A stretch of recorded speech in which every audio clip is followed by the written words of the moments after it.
Goda Govinda, Jai Jai Shri Sudarshana. Welcome, Swami. I would like to say a few words about Dr. N. Venkatesh Swami. He was initiated under Sri Puliyur Swami of Srirangam. He received teachings under Villur Nadadur Sri Bhashya Simhasanam, Dr. Sri U.V. Karunakaracharya Swami. He was trained in Samavedam by Brahma Shri Subramanya Shastrigal. He has been delivering Upanyasams over 13 years. In 2013, he was conferred with the title Viruvurai Vendan by Nachiyar Koil Kannan Bhattar. In 2014, he received the title Pravachana Tilakam from Dr. Karunakaracharya Swami. In 2015, he was awarded the Vaishnava Ratna by Dr. A.V.R. Swami, becoming the youngest recipient at 24 years of age. In 2016, he was recognized as Pravachana Vidyadhara by Iraipani Mandram. In 2020, he was acknowledged with Sri Ramanuja Seva Shri by the Los Angeles Divya Prabandha Group. In 2021, he acknowledged as Pravachana Ratnamani by Poundrigapuram Andavan.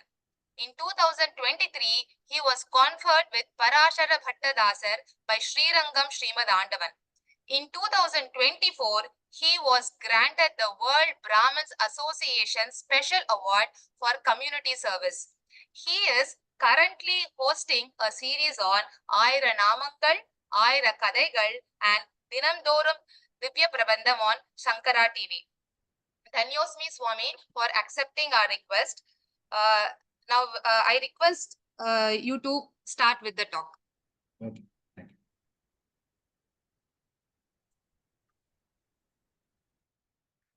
Stuchakra Varadacharyam Shuddha Sattva Guruttamam Srinidhi Raghavam Vande Hyapara Karunakaram Agre Pashyami Tejah Kimapi Hayamukham Ardhakam Varirashehe Vidya Rupasya Hridyam Vishada Shashinibham Padmajata Abhinandyam Shankam Chakram Chapustam Vivriti Ratimatim Jnana Mudram Cha Lakshmim Vibhrat Vibhrajamanam Shruti Tati Mahitam Lochana Nekadrishyam Elorukum Namaskaram Srishti Tales and STD Patasala இணைந்து வழங்கக்கூடிய இந்த mindful மார்கழி புரட்டாசியில் ஒரு மார்கழின்னு நிறைய பேர் என்ன பண்ணுவா சென்னையில் மார்கழி சென்னையில் திருவையாறு அப்படி நிகழ்ச்சி நடத்துவா நீங்க சிருஷ்டி டேல்ஸ் எஸ்டிடி பாடசாலா சார்பில் புரட்டாசியில் மார்கழின்னு சிறப்பாக ஒரு நிகழ்ச்சி நடத்துறேன் ஆனா பொருத்தமானது ஏன்னா புரட்டாசி மாசம்னா நமக்கு திருவேங்கடமுடையான் நினைவுக்கு வருவார் மார்கழி மாசம்னா ஆண்டாள் நாச்சியார் நினைவுக்கு வருவார் ஆண்டாளுக்கு எந்த பெருமாளை பிடிக்கும்னா நாடினி வேங்கடவர்க்கென்னை விதி என்ற இம்மாற்றம் நாங்கடவா வெண்ணமே நல்கு என்று ஆண்டாள் நாச்சியார் திருவேங்கடமுடையான விரும்பினார்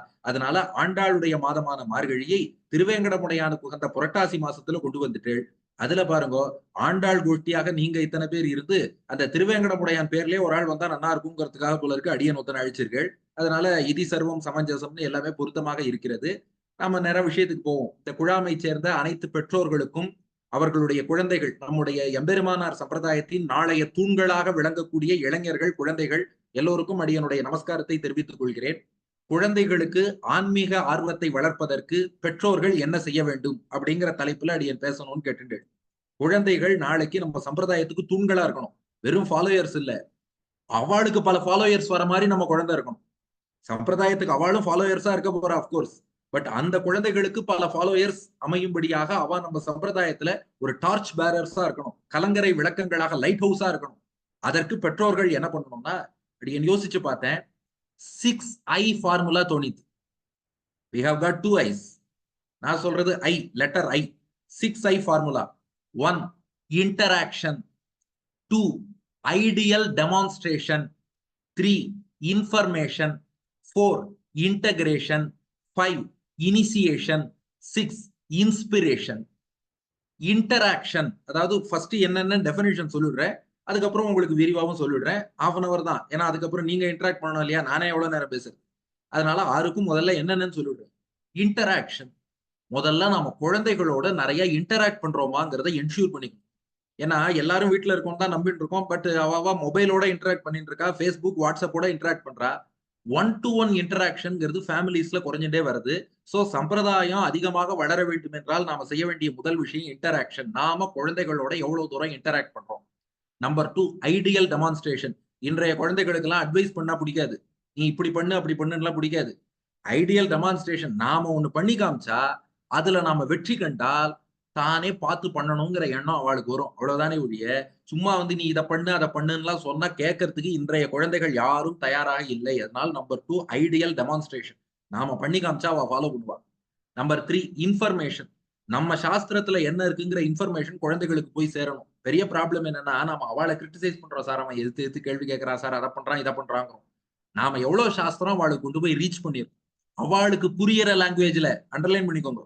அவளுக்கு புரியற லாங்குவேஜ்ல ஏன்னா இப்போ ஒரு 2 தலைமுறை முன்னாடினா அவ படிக்கிறதே உட்கார்ந்து சம்ஸ்கிருதம் படிச்சிருப்பா, மணிப்பிரவாளம் படிச்சிருப்பா, அவளுக்கு புரியற நடையில விஷயம் இருக்கலாம். இன்னைக்கு இங்கிலீஷ் மீடியம் ஸ்கூல்ல படிச்சுட்டு இருக்கிற குழந்தைக்கு கூப்பிட்டு அதுக்கு புரியற மாதிரி நாம இன்ஃபர்மேஷனே கொடுக்காம அந்த குழந்தைக்கு சம்பிரதாயம் ஆர்வம் இல்லைன்னு நம்மளா சொல்ல முடியாது இல்லையா? சோ இன்ஃபர்மேஷன் கொண்டு போய் சேர்க்கணும். இது நம்பர் 3. Number 4 integration. இந்த ஆன்மீக வாழ்க்கையை நிறைய பேர் என்ன பண்ணிடுறா, ஆன்மீகம்னா அது தனி, ரிட்டையர்மெண்ட் ஆனதுக்கு அப்புறம் ஸ்பிரிச்சுவாலிட்டி அப்படி, அன்றாட வாழ்க்கைனா தனி, இப்படி ஒரு லைன் பார்டர் போட்டு பிரிச்சு வச்சுடுறா. அது கிடையாது. இன்டகிரேட். அன்றாட வாழ்க்கையில ஆன்மீகம் சேர்ந்து இருக்கு, ஆன்மீகத்துல அன்றாட வாழ்க்கை சேர்ந்து இருக்கு. ஆன்மீகம்ங்கிறது என்னமோ நீங்க தனியா போய் காட்டுல போய் உட்கார்ந்து ரிசர்ச் பண்ணக்கூடிய விஷயம் கிடையாது. நீங்க அன்றாட வாழ்க்கையில என்னென்ன வாழ்ந்துட்டு இருக்க இடம் எல்லாமே ஆன்மீகம் தான். இப்ப நீங்களும் நானும் சந்திச்சு பேசிட்டு இருக்கிறதுலயும் ஆன்மீகம் இருக்கு. பேசி முடிச்சுட்டு வெளியில போய் நீங்க சாப்பிடுறதுலயும் ஆன்மீகம் இருக்கு. ராத்திரி போய் நீங்க தூங்க போறதுலயும் ஆன்மீகம் இருக்கு. அன்றாட வாழ்க்கையோடு ஸ்பிரிச்சுவாலிட்டி சம்பிரதாயத்தை இன்டகிரேட் பண்ணாலே ஒழிய இதை ஒரு தனி சப்ஜெக்ட் நம்ம வச்சுட்டு இருக்கிற வரைக்கும் அதுல ஈடுபாடுங்கிறது நமக்கு வராது. ஞானம் வேணா வரலாமே ஒழிய அனுஷ்டானம் வராது. இது நம்பர் 4. Number 5 initiation. இந்த சம்பிரதாய விஷயங்களை இனிஷியேட் ஆகி ஒரு முறைப்படி அவ கற்கணும். அதுக்கான சம்ஸ்காரங்களாகி ஒரு முறைப்படி குரு மூலமாக, அது வந்து ஒரு ஸ்ரீபாஷ்ய காலக்ஷேம அளவு கற்கிறார்களோ இல்லையோ, ஒரு திருப்பாவை அளவாவது ஒரு ஆச்சாரிய முகமாக கற்றுக்கொண்டு ஒரு பேசிக் நாலேஜ்ங்கிறத குருமுகமா ட்ரெடிஷனல் வேலை இனிஷியேட் பண்ணணும். அது பண்றது சம்பிரதாயத்துக்கு ரொம்ப ஸ்ட்ராங். ஏன்னு பின்னாடி சொல்றேன். அப்ப அந்த ட்ரெடிஷனல் வே ஆஃப் இனிஷியேஷன் அது குழந்தைகளுக்கு ஆறதாங்கிறத என்ஷூர் பண்ணுவோம். இது 5th ஐ. ஃபைனல் 6th ஐ இன்ஸ்பிரேஷன். அவளுக்கு இன்ஸ்பிரேஷனல் பர்சனாலிட்டிஸை இதே சம்பிரதாயத்துல இருந்து காக்கணும். ஒரு ரோட்ல நீ பயணிக்கலாம்னு சொல்றோம்னா அது ஒரு ப்ரூவன் ட்ராக்கா இருக்கணும். அதுல ஏற்கனவே போய் ப்ரூவ் ஆன பீப்புளை நாம காட்டி பார்ப்பா இவா இந்த ட்ராக்ல போய் வெற்றி அடைஞ்சிருக்கா, நீ போனா உனக்கு நல்லா இருக்கும், காமிச்சா நல்லா இருக்கும். அப்படி இல்லாம நீ போனா எனக்கே வழி தெரியாது அப்புறம் இன்னும் தானே போகணும்னு சொன்னா எப்படி? அப்போ ஒரு இன்ஸ்பிரேஷனல் பர்சனாலிட்டிஸை நாம காட்டணுங்கிறது 6வது விஷயம். அப்போ interaction, ideal demonstration, information, integration, initiation, inspiration 6. இப்போ ஒன்னொன்னா பாத்துருவோமா? இப்ப எதுக்கு இந்த நேம்ஸ் எல்லாம் சொல்லிட்டேன்னா இந்த 6 தான் இவன் சொல்ல போறாங்கிறது உங்களுக்கு இப்பவே சொல்லியாச்சு. அதனால நீங்க அப்பப்ப டிக்கெட் அடிக்கலாம். 3 பாயிண்ட் ஓவர்னா இன்னும் 3 பாயிண்ட்ல முடிச்சிருவான். உங்களுக்கு அப்பப்போ ஒரு புத்துணர்ச்சி வரும் இல்லையா? அப்பா ஏதோ நன்னா பேசுறானோ இல்லையோ, சுமாரா பேசினாலும் ஒரு பாயிண்ட முடிச்சுட்டான்னு அப்பப்போ உங்களுக்கு திருப்தி வரணும். அதுக்காக தான் 6 பாயிண்ட் என்னங்கிறத இப்பவே லீக் அவுட் பண்ணிட்டேன். ஒரு பாயிண்டா வரும். இன்டராக்ஷன். இன்னைக்கு என்ன பிரச்சனை? ஏன் இதுக்கு முன்னாடி இப்படி யோசிச்சு பாருங்களேன். ஒரு 2 தலைமுறை முன்னாடி யாராவது இந்த மாதிரி ஒரு மீட்டிங் போட்டு அடுத்த தலைமுறையை சம்பிரதாயத்துக்கு கொண்டு வர என்ன வழி? யாராவது இப்படி யோசிக்கிற சிச்சுவேஷன் இருந்துதா? ஆனா நீங்களும் நானும் இப்போ இதுதான் மெயின். நான் எங்க உபன்யாசம் போனாலும் இப்ப கூட என்ன சாயந்தரம் அக்டோபர் 5ஆம் தேதிக்கு உபன்யாசம் வாங்கன்னு போன் பண்ணா. அவ கொடுத்த டாபிக் என்னன்னா நம்ம சம்பிரதாயத்துக்கு இளைஞர்கள் வருவதற்கு என்ன செய்ய வேண்டும், இதை பத்தியே 1 hour பேசுங்கன்னு தான் டாபிக் கொடுக்குறேன். அப்ப இதை யோசிச்சு பார்த்தோமா, ஏன் இந்த ஜெனரேஷனுக்கு மட்டும் இந்த ப்ராப்ளம் அப்படின்னா மெயினா இந்த செல்போன் ஒண்ணு கையில வந்தது பாருங்க, அதுவும் சோசியல் மீடியாவும் தான் காரணம். ஏன்னா வீட்டுக்குள்ள நாம அத்தனை பேரும் தனித்தனி தீவுகள் போல வாழ்ந்துட்டு இருக்கோம். இப்போ என்ன ஆகுதுன்னா இப்ப பையன் என்ன பண்றாங்கிறத பையன் அப்பா அம்மாக்கு சொல்றது இல்ல. வாட்ஸ்அப் ஸ்டேட்டஸ் பார்த்து ஓ பையன் இங்க இருக்கான்னு அப்பா தெரிஞ்சுக்கணும். இன்ஸ்டாகிராம் ரீல்ஸ் பார்த்து அம்மா என்ன பண்றாங்கிறத அப்பா தெரிஞ்சுக்கணும். இந்த மாதிரி சிச்சுவேஷன்ல இன்னைக்கு நாம இருந்துட்டு இருக்கோம். அந்த காலத்துல பில்லி சூனியம் வைப்பாம்பா, இன்னைக்கு குடும்பத்துக்கெல்லாம் செல்லி சூனியம்னு ஒண்ணு வச்சுட்டா. செல்போன் ஒண்ணு கையில கொடுத்து செல்லி சூனியம்னு வச்சிருக்கான். அதனாலதான் பாருங்க ஒரு குடும்பத்துல 5 பேர் இருக்கா, 5 பேரும் ஒன்னா உட்காந்துருக்கா, இவாளுக்குள்ள பேசுறது இல்ல, செல்போனுக்குள்ள சாட்டிங் ஓடிட்டு இருக்கு. இந்த லேண்ட்லைன் போன் இருந்த வரைக்கும் குடும்பத்துல ஒற்றுமை இருந்தது. லேண்ட்லைன் போன் அடிச்சதுன்னா குடும்பத்துல உள்ள எல்லாரும் போனை நோக்கி ஓடி வருவா. செல்போன் அடிச்சதுன்னா குடும்பத்துல உள்ள எல்லாரும் வெவ்வேறு திசையில ஓடுறா. செல்போன் அடிச்சதுன்னா அப்பா கொல்லைக்கு ஓடுறார், அம்மா கிச்சனுக்கு ஓடுறா, பொண்ணு பெட்ரூம் ஓடுறது, பையன் மொட்டை மாடிக்கு ஓடுறா. செல்போன் அடிக்கிறத பார்த்தாலே எல்லாருக்கும் பயமா இருக்கு. அப்போ இதனால என்ன ஆயிடுறதுன்னா நமக்குள்ள இருக்கிற அந்த உண்மையான ரிலேஷன்ஷிப், ஹியூமன் ரிலேஷன்ஷிப்ங்கிறது ஸ்ட்ரெயின் ஆயிடுறது. அதனாலதான் முன் தலைமுறையில ஒரு அனுஷ்டானம் பண்றோம்னா ஒண்ணுமே இல்ல, கார்த்தால பெருமாள் சன்னதியில விளக்கேத்துனா ஏன் பண்றேன்னு கேட்டா எங்க பாட்டி சொன்னா நான் செய்யறேன்ட்டு செஞ்சுட்டு போயிடுவோம். இன்னைக்கு என்ன பாட்டி சொன்னா நான் ஏன் செய்யணும்னு கேக்குறா. ஏன்னா பாட்டியே யாருன்னு கேக்குறா. உறவுகளே என்னன்னு தெரியல. இந்த உறவுகளுக்கு பேர் வச்சதுக்கெல்லாம் காரணம் உண்டு. தன் விந்தை தந்தவன் தந்தை, தன் விந்தை தந்தவன் தந்தை, தாங்குபவள் தாய், ஆக்குபவள் அக்காள், ஆள்பவன் அண்ணன், தம் பின் பிறந்தவன் தம்பி, தன் கைபோல் உதவுபவள் தங்கை, பேரை உடையவன் பேரன். தாத்தா பேரனுக்கு வைப்பா. அப்ப தன் விந்தை தந்தவன் தந்தை, தாங்குபவள் தாய், ஆக்குபவள் அக்காள், ஆள்பவன் அண்ணன், தம் பின் பிறந்தவன் தம்பி, தன் கை போல் உதவுபவள் தங்கை, பேரை உடையவன் பேரன். இது என்னன்னா நமக்கு தெரியல. பாட்டி சொன்னா நான் ஏன் கேட்கணும்? ஓல்டு லேடி அவ ஏதோ அந்த காலத்துல சொன்னா நான் ஏன் கேட்கணுங்கிறான். அப்போ முதல்ல நாம செய்ய வேண்டியது என்னன்னா, அவள்கிட்ட உட்காந்து நாம இன்டராக்ட் பண்ணணும், நிறைய அவள்கிட்ட பேசணும். இப்ப என்னன்னா, வெளி உலகம் நம்ம குழந்தைகளோட நிறைய இன்டராக்ட் பண்றது. ஃபேஸ்புக்ல, வாட்ஸ்அப்ல, இன்ஸ்டாகிராம்ல, யூடியூப்ல எத்தனையோ பேரோட அவ இன்டராக்ட் பண்றா. நம்மளோட இன்டராக்ட் பண்றது குறைச்சலா இருக்கு. ஆனா எனக்கு என்னுடைய நண்பர் ஒருத்தர் சொன்னார், பெற்றோர்கள் தினந்தோறும் ஒரு 1/2 hour இந்த டைம் என் குழந்தைகளுக்கான டைம்னு வச்சுட்டு குழந்தைகளோட பேச ஆரம்பிக்கும். அவ மனசுல என்ன நினைக்கிறா, அவளுக்கு ஸ்கூலுக்கு போனா என்ன பிரச்சனை, அங்க யார் என்ன கேள்வி கேட்கிறா, இதெல்லாம் நாம அவள்கிட்ட உட்கார்ந்து பேசணும். அவ என்ன கேள்வி கேட்டாலும் இதெல்லாம் நீ கேட்காதேன்னு சொல்லி தடுக்காம கேட்க வச்சிடணும். என்ன ப்ராப்ளம்னா, நாம இங்க கேட்க கூடாதுன்னு சொல்லிட்டா அவன் இன்னொரு இடத்துல போய் அதே கேள்வி கேட்பான். நம்ம கிட்ட அந்த கேள்வி கேட்டா நம்ம ப்ராப்பர் ஆன்சராவது தெரிஞ்சிருந்தாவது கொடுத்துடலாம். இப்ப நீ கேள்வி கேட்க கூடாதுன்னு நம்ம இந்த டோரை ஷட் பண்ணிட்டோம்னா அவன் வேற இடத்துல போய் கேள்வி கேட்கிற சிச்சுவேஷன் வரும். அப்படி இல்லாம நீ என்ன வேணாலும் கேள்வி கேளு, அதுக்கு பதில் சொல்ல நான் தயாரா இருக்கேங்கிறத முதல்ல குழந்தைக்கு அஷூரன்ஸ் கொடுக்கணும். நம்ம சில பேர் என்ன ஏய் இதெல்லாம் நீ கேள்வி கேட்டுற கூடாது, ஏய் இதெல்லாம் நீ பண்ணக்கூடாது, இப்படி சொல்லும் போது இந்த பேரண்ட்ஸ் எல்லாம் இப்படித்தான், நம்ம கேள்வி கேட்டா அவங்க என்கரேஜ் பண்றது இல்லை. அப்ப யார் என்கரேஜ் பண்றாளோ அங்க போறேன்ப்பா. இந்த கேள்விக்கு தப்பான ஆன்சர்ஸ் கொடுக்கவே வெளியில நிறைய பேர் காத்துட்டு இருக்கா. அப்ப அங்க போய் ஒரு தப்பான ஆன்சரை கேட்டுமா முடிஞ்சு போச்சு. அதனால எதுவாக இருந்தாலும் பெரியோர்கள்ட்ட கேட்டு தெரிஞ்சுக்கிற மாதிரி வராது. அப்போ அந்த இன்டராக்ஷன், ஃபேமிலி இன்டராக்ஷன்ங்கிறது வேணும். நாங்கெல்லாம் கூட மருத்துவர்கள்ங்கிற ரீதியில பேசிக்கிறோம். வாரத்துக்கு ஒரு நாள் இந்த செல்போனுக்கு ஒரு ஹாலிடே கொடுத்துடலாமா? இந்த இன்டர்நெட், வாட்ஸ்அப், ஃபேஸ்புக் எல்லாத்தையும் கொஞ்சம் ஆஃப் பண்ணிட்டு ஃபேமிலியில உள்ளவா அந்த ஃபேமிலி ரிலேஷன்ஷிப்ஸை கொஞ்சம் எப்படி இன்னும் ஸ்ட்ரெங்தன் பண்ணிக்கிறதுங்கிறத பத்தி யோசிக்கலாமா அப்படின்னு. ஏன்னா ஃபுல்லா இதுலயே சோசியல் மீடியா அதுலயே மூழ்கி ஒண்ணுத்துக்கும் உதவான்ட்டெல்லாம் சேட் பண்ணிட்டு இருக்கோம். அப்பா அம்மாட்டையோ ஒய்ஃப்டையோ குழந்தைகிட்டயோ இங்க பேசுறதுக்கு நேரம் இல்லை. அப்ப இங்கே நாம மோர் அண்ட் மோர் இன்டராக்ட் பண்ணணும். ஏன்னா இன்டராக்ட் பண்ணும்போது தான் நிறைய விஷயம் தெரியும். புஸ்தகம் படிச்சு நிறைய விஷயம் தெரியாது. ஒரு சின்ன உதாரணம் சொல்றேன். அடியனுடைய ஸ்ரீபாஷியாதி ஆச்சாரியன் டாக்டர் ஸ்ரீ கருணாகராச்சார் சுவாமி, அவர் எப்போ கும்பகோணம் நாச்சியார் கோவில் எழுந்தருளினாலும் அவர் திருவாராதன பெருமாளை எழுந்தருளை பண்றதுக்காக அடியனை கூப்பிடுவார். அவர் ஒரு கை பிடிச்சுப்பாரு, அடியன் ஒரு கை பிடிச்சு பெருமாளை அவர் தங்குற இடத்துல எழுந்தருளை பண்ணுவார். பெருமாளை ஏழை பண்றதுக்கு முன்னாடி கையலம்பிக்க சொல்லுவார்.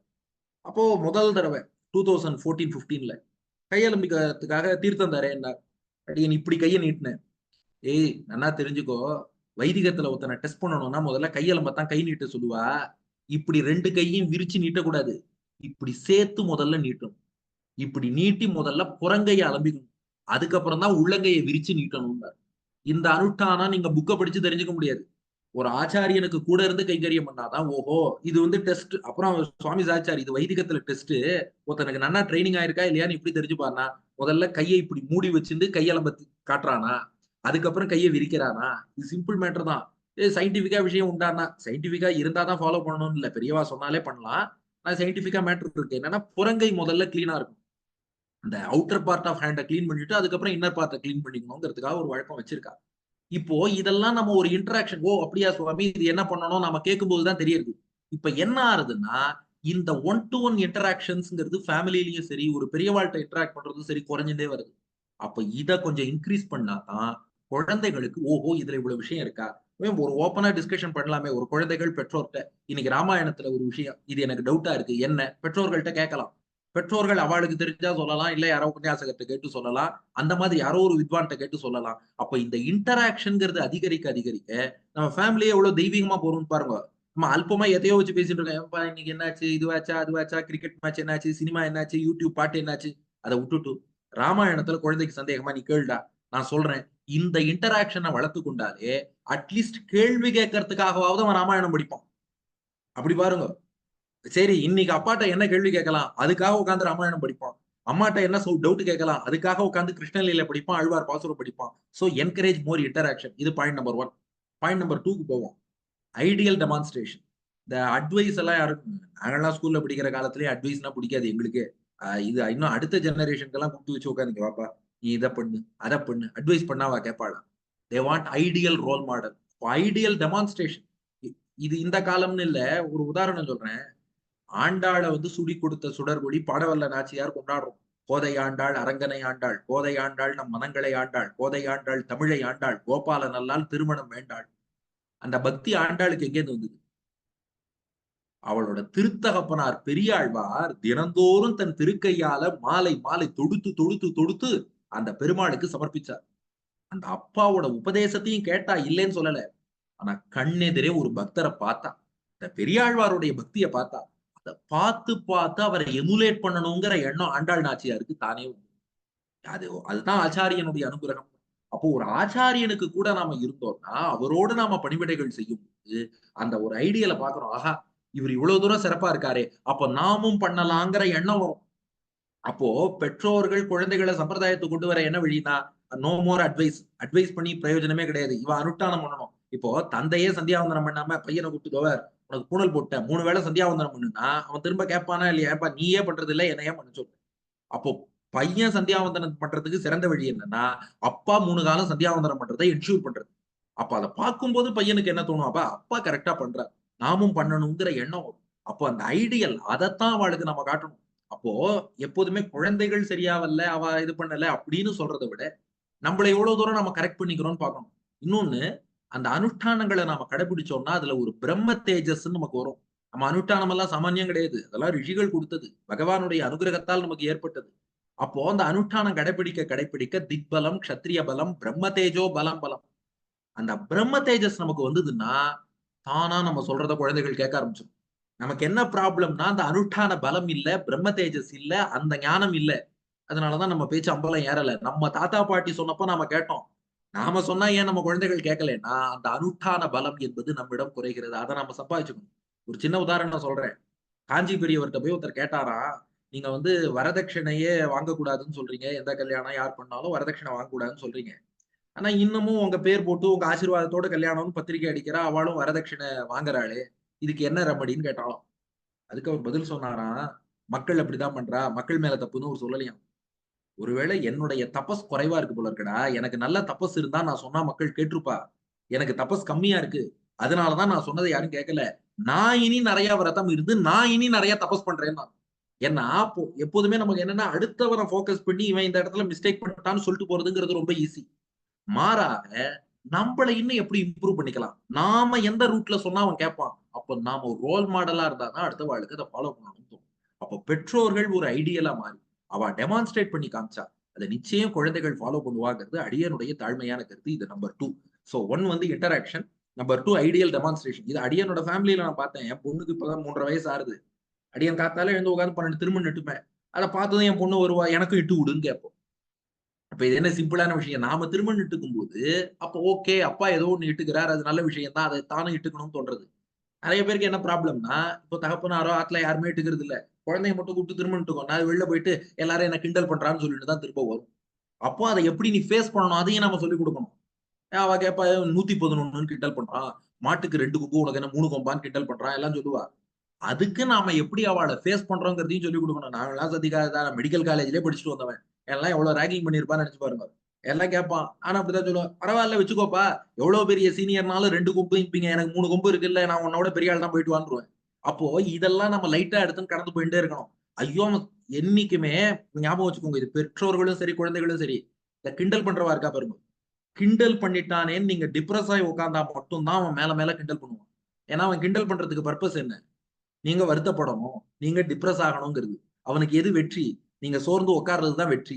அந்த வெற்றியை மட்டும் அவன் கண்ணிலேயே கொடுக்காதீங்க, அவன் வயறெறிய வைக்கணும். என்னடா இது, என்ன பண்ணாலும் ஹாய்னு சொல்லிட்டு போயிட்டே இருக்கானே, என்ன பண்ணாலும் அசர மாட்டேங்கிறானே அப்படின்னு வயர் இருக்கான்னா, அதுக்கப்புறம் நம்ம பக்கமே வரமாட்டான். காலையில எல்லாம் என்ன அவ்வளவு இது கேட்பானுங்க, நீ என்ன, நீ வெஜிடேரியனா நான் வெஜிடேரியனா, பால் சாப்பிடுறியே, பால் நான்வெஜ் தானே, மாட்டுல இருந்து தானே பால் வருது அப்படின்னு கேட்பான். நான் எப்பயா வெஜிடேரியன் சொன்னேன், நாங்க சாத்விகமான உணவு சாப்பிடுவோம் அவ்வளவுதான். சாஸ்திரம் என்ன சொல்லியிருக்கு, பிளான்ட் சோர்ஸ் அனிமல் சோர்ஸ் பத்தியே சொல்லல. எந்த உணவு மனசுல சத்துவ குணத்தை வளர்க்குமோ அதை சாப்பிடுன்னு சொல்லியிருக்கு. அனிமல் சோர்ஸ்ல பசுமாட்டுல இருந்து வர பால், தயிர், நெய், இதை தவிர எதுவுமே சத்துவ குணத்தை வளர்க்கல. அதனால மத்த அனிமல் ஃபுட்டை நம்ம சாப்பிடுறது இல்ல. பிளான்ட் சோர்ஸ்லயே முருங்கைக்காய், வெங்காயம், பூண்டு இதெல்லாம் வந்து சத்துவ குணத்தை வளர்க்காது. அதனால பிளான்ட் சோர்ஸே நம்ம சாப்பிடுறது இல்லையே. அப்ப அது பிளான்டா அனிமலாங்கிறது மேட்டர் இல்ல, வெஜிடேரியனா நான் வெஜிடேரியனாங்கிறது எங்களுக்கு மேட்டரே இல்ல. அது சத்துவ குணத்தை வளர்க்குமா இல்லையா, அவ்வளவுதாப்பா எங்களுக்கு மேட்டர். அதுக்கப்புறம் நம்ம பக்கமே வரல. அப்போ எதுவா இருந்தாலும் நாம தைரியமா நாம ஃபேஸ் பண்ணி காமிச்சா, அத பார்த்து குழந்தைகளும் ஃபாலோ பண்ணிப்பா. So what they need is ideal demonstration. So ஒண்ணு நாம இன்டராக்ட் பண்ணணும். 2வது நாம ஒரு ஐடியலா வாழ்ந்து காட்டணும். ஒரு ரோல் மாடலாக அந்தந்த பேரண்ட்ஸ். ஏன்னா ஒவ்வொரு குழந்தைக்கும் முதல் ஹீரோ யாருன்னா, அவ அப்பா, அம்மா தான். அவ அப்பாவும், அம்மாவும் தான் முதல் ஹீரோ, ஹீரோயின். அவ செஞ்சு காமிச்சுட்டா தானா ஏதேதோ ஹீரோ, ஹீரோயின் எல்லாம் இமிட்டேட் பண்ற குழந்தை, ஃபர்ஸ்ட் ஹீரோ அண்ட் ஃபர்ஸ்ட் ஹீரோயின இமிட்டேட் பண்ணாதா? அதனால அது ஒரு சிறந்த வழி. இது 2. 3வது என்னன்னா இன்ஃபர்மேஷன். நெறைய இன்ஃபர்மேஷன் குழந்தைகளுக்கு பாஸ் ஆக மாட்டேங்குது. அப்போ அவளுக்கு புரியிற லாங்குவேஜ்ல கொஞ்சம் நெறைய எடுத்து சொல்லணும். அதனால நம்முடைய யூடியூப் சேனல்லாம் பாருங்களேன், டாக்டர் வெங்கடேஷ் உபன்யாசம்ஸ்லாம் நீங்க பார்த்தீங்கன்னா, நம்ம எல்லாருக்கும் புரியிற மாரி பேசுறது தான் வசதின்னு அது ஒரு பாலிசியாவே வச்சிருக்கோம். ஒருத்தர் கேட்டாரு, "ஹை லெவல் சொல்ல வேண்டாமான்னார்." நான் சொன்னேன், "எது தெரியுமா ஹை லெவல்? காலத்திரயத்திலும், கரணத்திரயத்தாலும் ரகசிய திரயத்தை சிந்தித்து, தத்துவத்திரயத்தை தியானித்து, இந்த தாபத்திரயம் எல்லாவற்றையும் வெல்ல வேண்டும்." அப்படின்னா, இது சொல்றது ரொம்ப ஈஸி. டெக்னிக்கல் வேர்ட்ஸ போட்டு உபன்யாசம் பண்றது ரொம்ப ஈஸி. அது லோ லெவல். இந்த எல்லா திரயத்துக்கும் என்ன அர்த்தம்னு சொல்றது தான் கஷ்டம். அப்போ புரியிற மாரி உபன்யாசம் பண்றது தான் ஹை லெவல். அதனால அதுல ஒண்ணும் ப்ராப்ளம் இல்லன்னு. அந்த மாரி நம்ம மேக்ஸிமம் குழந்தைகளுக்கு அவாளுக்கு புரியிற லாங்குவேஜ்ல நெறைய விஷயத்த சொல்ல வேண்டியிருக்கு. அந்த இன்ஃபர்மேஷன் நெறைய அவளுக்கு போய் சேரணும். எல்லாத்த விட முக்கியமா ஸ்ரத்தைன்னு ஒரு விஷயம். அத குழந்தைகளுக்கு வளர்க்க வேண்டியது நம்ம பொறுப்பு. கிருஷ்ணன் கீதையில சொல்றான், "ஸ்ரத்தாவான் லபதே ஞானம்." இந்த ஞானம், பக்தி, மோட்சம் இது போன்ற விஷயம் எல்லாம் யாருக்கு கிடைக்கும்னா, ஸ்ரத்தை இருக்கவாளுக்கு கிடைக்கும். ஸ்ரத்தைன்னா என்னன்னா, வெரி சிம்பிள் நம்பிக்கை. என்ன நம்பிக்கைன்னா, வேதம் சொன்னா சரியா இருக்கும். ஆழ்வார்கள் பாடினா சரியா இருக்கும். ரிஷிகள் சொன்னா சரியா இருக்கும். நம்ம ஆச்சாரியன் சொன்னா சரியா இருக்கும். அந்த நம்பிக்கை. விஸ்வாமித்திரர் ராமன பார்த்து தாடக மேல பானம் போடுன்னார். விஸ்வாமித்திரர் சொன்னாரு, "பாருப்பா நான் ஏதோ முன்னாடி க்ஷத்திரியனா இருந்தவன் சொல்றேன்னு நினைக்காத. ஒரு பிரம்ம ரிஷியா இருந்து சொல்றேன். மேலும் சாஸ்திரங்கள் எல்லாம் ஆராய்ஞ்சு சொல்றேன். இந்த தாட்டகை எல்லாம் ஒரு பெண்ணுன்னே நினைக்காத. நீ பானம் போடு. இழுப்பதுதான் சிறப்பு." எல்லாம் சொன்னார். ராமன் சொன்ன ஒரே பதில், "சுவாமி நீங்க ஆச்சாரியன். நீங்க எதுக்கு இவ்ளோ ப்ரூஃப் குடுத்து ரேஷனலைஸ் பண்ணி அதுக்கப்புறம் தான் நான் கொல்லுவேன்னு நெனச்சேளா? நீங்க செய்ன்னு சொன்னா செஞ்சுருவேன். ஏன்னா 4 வேதங்கள் ஒரு விஷயம் சொல்லி, எங்க ஆச்சாரியன் அத செய்யக்கூடாதுன்னு சொல்லிட்டா நான் செய்ய மாட்டேன். ஆனா 4 வேதம் ஒரு விஷயத்த செய்யக்கூடாதுன்னு சொன்னாலும், எங்க ஆச்சாரியன் செய்ன்னு சொன்னா நான் செஞ்சுருவேன். அந்த ஆச்சாரிய வாக்குங்கிறது எனக்கு அவ்வளவு முக்கியம்னா ராமன். அப்ப நம்ம குழந்தைகளுக்கு அத சொல்லிக் குடுக்கணும். ஏன்னா இப்படி யோசிச்சு பாருங்களேன், நம்ம ரிஷிகளுக்கும், ஆழ்வார் ஆச்சாரியர்களுக்கும் ஏதாவது வெஸ்டட் இன்ட்ரெஸ்ட் உண்டா? இன்னைக்கு இந்த சம்பிரதாயத்த நீங்களும் நானும் ஃபாலோ பண்றதுனால, அவளுக்கு யாராவது சம்பாவனை குடுக்க போறாளா? அவளுக்கு ஏதாவது லாயல்டி வரப்போறதா? ராயல்டி வரப்போறதா? ஒண்ணும் கிடையாது. அப்ப அவ எதுக்கு இதெல்லாம் குடுத்துட்டு போனான்னா, நாம ஆன்மீக முன்னேற்றம் அடையணுங்கிற ஒரு விஷயம் தவிர, அவளுக்கு வேற எந்த நோக்கமும் ஹிடன் இது அஜெண்டாவும் கிடையாது. ஆனா, உலகத்துல இது குழந்தைகளுக்கு சொல்லுங்க. வெளியில அவள இன்ஃப்ளூயன்ஸ் பண்றாளே நெறைய பேரு. உங்க நெறியில இது இப்படி இருக்கே, அது அப்படி இருக்கே. நான் 1000 பேர் கேள்வி கேட்கிறாளே, கேள்வி கேட்கிற ஒருத்தருக்கும் ஒரு அஜெண்டா இருக்கு. ஆனால் வால்மீகி ராமாயணம் குடுத்தாரே, நீங்க ராமாயணத்த ஃபாலோ பண்ணதுனால வால்மீகிக்கு ஏதாவது ராயல்டி குடுக்க போறீங்களா என்ன? அப்புறம் எதுக்கு அவர் குடுத்தாருன்னா, அந்த ராமாயணத்துல சொன்ன ராம குணங்கள நாம ஃபாலோ பண்ணா, அவர் அங்கேருந்து சந்தோஷப்பட போறார். பரவாயில்லடா. இந்த குழந்தை ஃபாலோ பண்ணான். நல்ல கதிக்கு போனான். அதுதான் அவளுக்கு திருப்தியே ஒழிய, அதுதான் நம்ம காட்டக்கூடிய லாயல்டி மட்டும் தான் ராயல்டியே ஒழிய, அத தவிர அவ வேற எதுவுமே எதிர்பார்க்கல. வியாசர் இத்தன குடுத்தாரே. வியாசர் வேதங்கள பிரிச்சு குடுத்துட்டு, அதுக்கப்புறம் பிரம்மசூத்திரங்களை வழங்கி, மகாபாரதத்தை வழங்கி, புராணங்கள வழங்கி, அப்புறமும் சொல்றார் நாரதர்ட்ட, "எனக்கு திருப்தி இல்லப்பா. மக்களுக்கு இன்னும் ஏதாவது நல்லது பண்ணணும்னு ஆசைப்படுறேங்கிறார்." அப்ப ரிஷிகள் யாரும் நம்மள ஏமாத்துறதுக்காகவோ, நம்மள்ட்டேருந்து ஒரு பெனிஃபிட்டுக்காகவோ சொல்லல. அத முதல்ல குழந்தைகளுக்கு புரிய வைக்கணும். ஏன்னா, இன்றைய குழந்தைகள்ட்ட ஒரு அது நல்லதா, கெட்டதான்னு எனக்கு சொல்ல தெரியல. ஆனா ஒரு மைண்ட் செட்ட வளர்த்து குடுத்துட்டா. சாஸ்திரம் ஏதாவது ஒண்ணு பண்ணுன்னா, சயன்டிஃபிக் பேசிஸ் இருக்கான்னு கேளு. சந்தியாவந்தனத்தால் என்ன சயன்டிஃபிக் பெனிஃபிட்? சொல்லுங்க நாங்க பண்றோம். இதுல என்ன ப்ராப்ளம்னா, சந்தியாவந்தனத்துக்கு சயன்டிஃபிக் பெனிஃபிட் இல்லன்னு அடியேன் சொல்லவே வரல. தாராளமா சயன்டிஃபிக் பெனிஃபிட் இருக்கு. ஆனா என்ன பண்ணிடுறோம்னா, அதோட லெவல இறக்கி, இந்த சயன்டிஃபிக் பெனிஃபிட்டுக்காக தான் சாமின்னு பொய் சொல்லி உன்ன சந்தியாவந்தனம் பண்ண சொன்னான்னு சொல்றோமே, இது நியாயமான்னு நம்மளே யோசிச்சு பார்க்கணும். அப்போ ஒரு சில சாஸ்திரத்துக்கு சயன்டிஃபிக் பெனிஃபிட் தெரியல. அப்ப அதெல்லாம் விட்டுடலாமா? என்ன ஆயிடுறது? இது சாஸ்திரங்களோட தரத்தையே குறைச்சுடுது. சாஸ்திரங்கள்ல ஒரு சந்தியாவந்தனம் பண்ண சொன்னது எதுக்குன்னா, காயத்ரி ஜபத்தின் மூலமாக நமக்கு ஆன்மீக பலம்ங்கிறது வளர்ந்துட்டே போகும். அந்த ஆன்மீக முன்னேற்றம், ஞானம் வளரணும். அதுக்காக சந்தியாவந்தனம் பண்ண சொன்னா, அத இறக்கி அதெல்லாம் கிடையாது. இது நீ இப்படி சொன்னா கேட்க மாட்ட. உனக்கு வைட்டமின் டி உடம்புல செக்ரீட் ஆகணும். அதுக்கு நீ சூரியன் முன்னாடி நிக்கணும். வைட்டமின் டின்னு சொன்னா கேட்க மாட்ட. சாமின்னு பொய் சொல்லி உன்ன சந்தியாவந்தனம் பண்ண வச்சுட்டாங்க. உனக்கு வந்து பீனியல் கிளாண்ட் ஸ்டிமுலேட் ஆகணும். அது நீ வெறுமனே சொன்னா கேட்க மாட்ட. அதுக்காக உன்ன திருமணம் அணிஞ்சுக்க சொல்ட்டாங்க. இப்படி சொன்னா என்ன ஆயிடுறது? அப்ப நேச்சுரலா அந்த குழந்தை மனசுல நம்ம நாஸ்திகத்த விதைக்கிறோம்னு அர்த்தம்.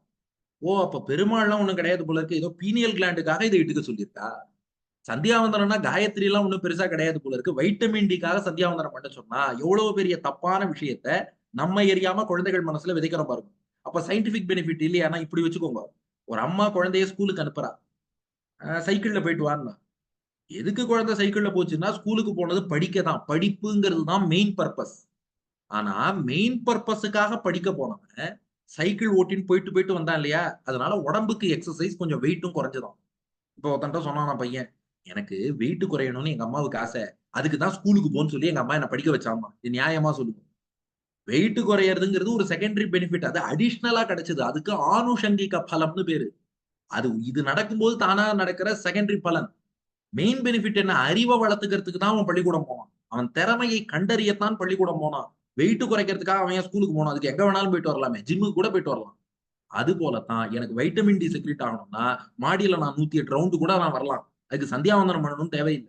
அப்ப சந்தியாவந்தனத்துக்கு முக்கிய பலன் ஆன்மீக முன்னேற்றம். நெத்திக்கெட்டுக்கிறதுக்கு முக்கிய பலன் பெருமாளுடைய திருவடிகளையும், தாயாரையும் தலைக்கு மேல நம்ம சுமக்கணும். அதுதான் மெயின் பலன். அடிஷனல் பலன் வந்தா, அது பெருமாள் அனுக்கிரகம்னு வச்சுக்கலாமே ஒழிய, அந்த மெயின் ஃபோக்கஸ விட்டுடவே கூடாது. இந்த இன்ஃபர்மேஷன குழந்தைகளுக்கு தயவு செஞ்சு சொல்லுங்க.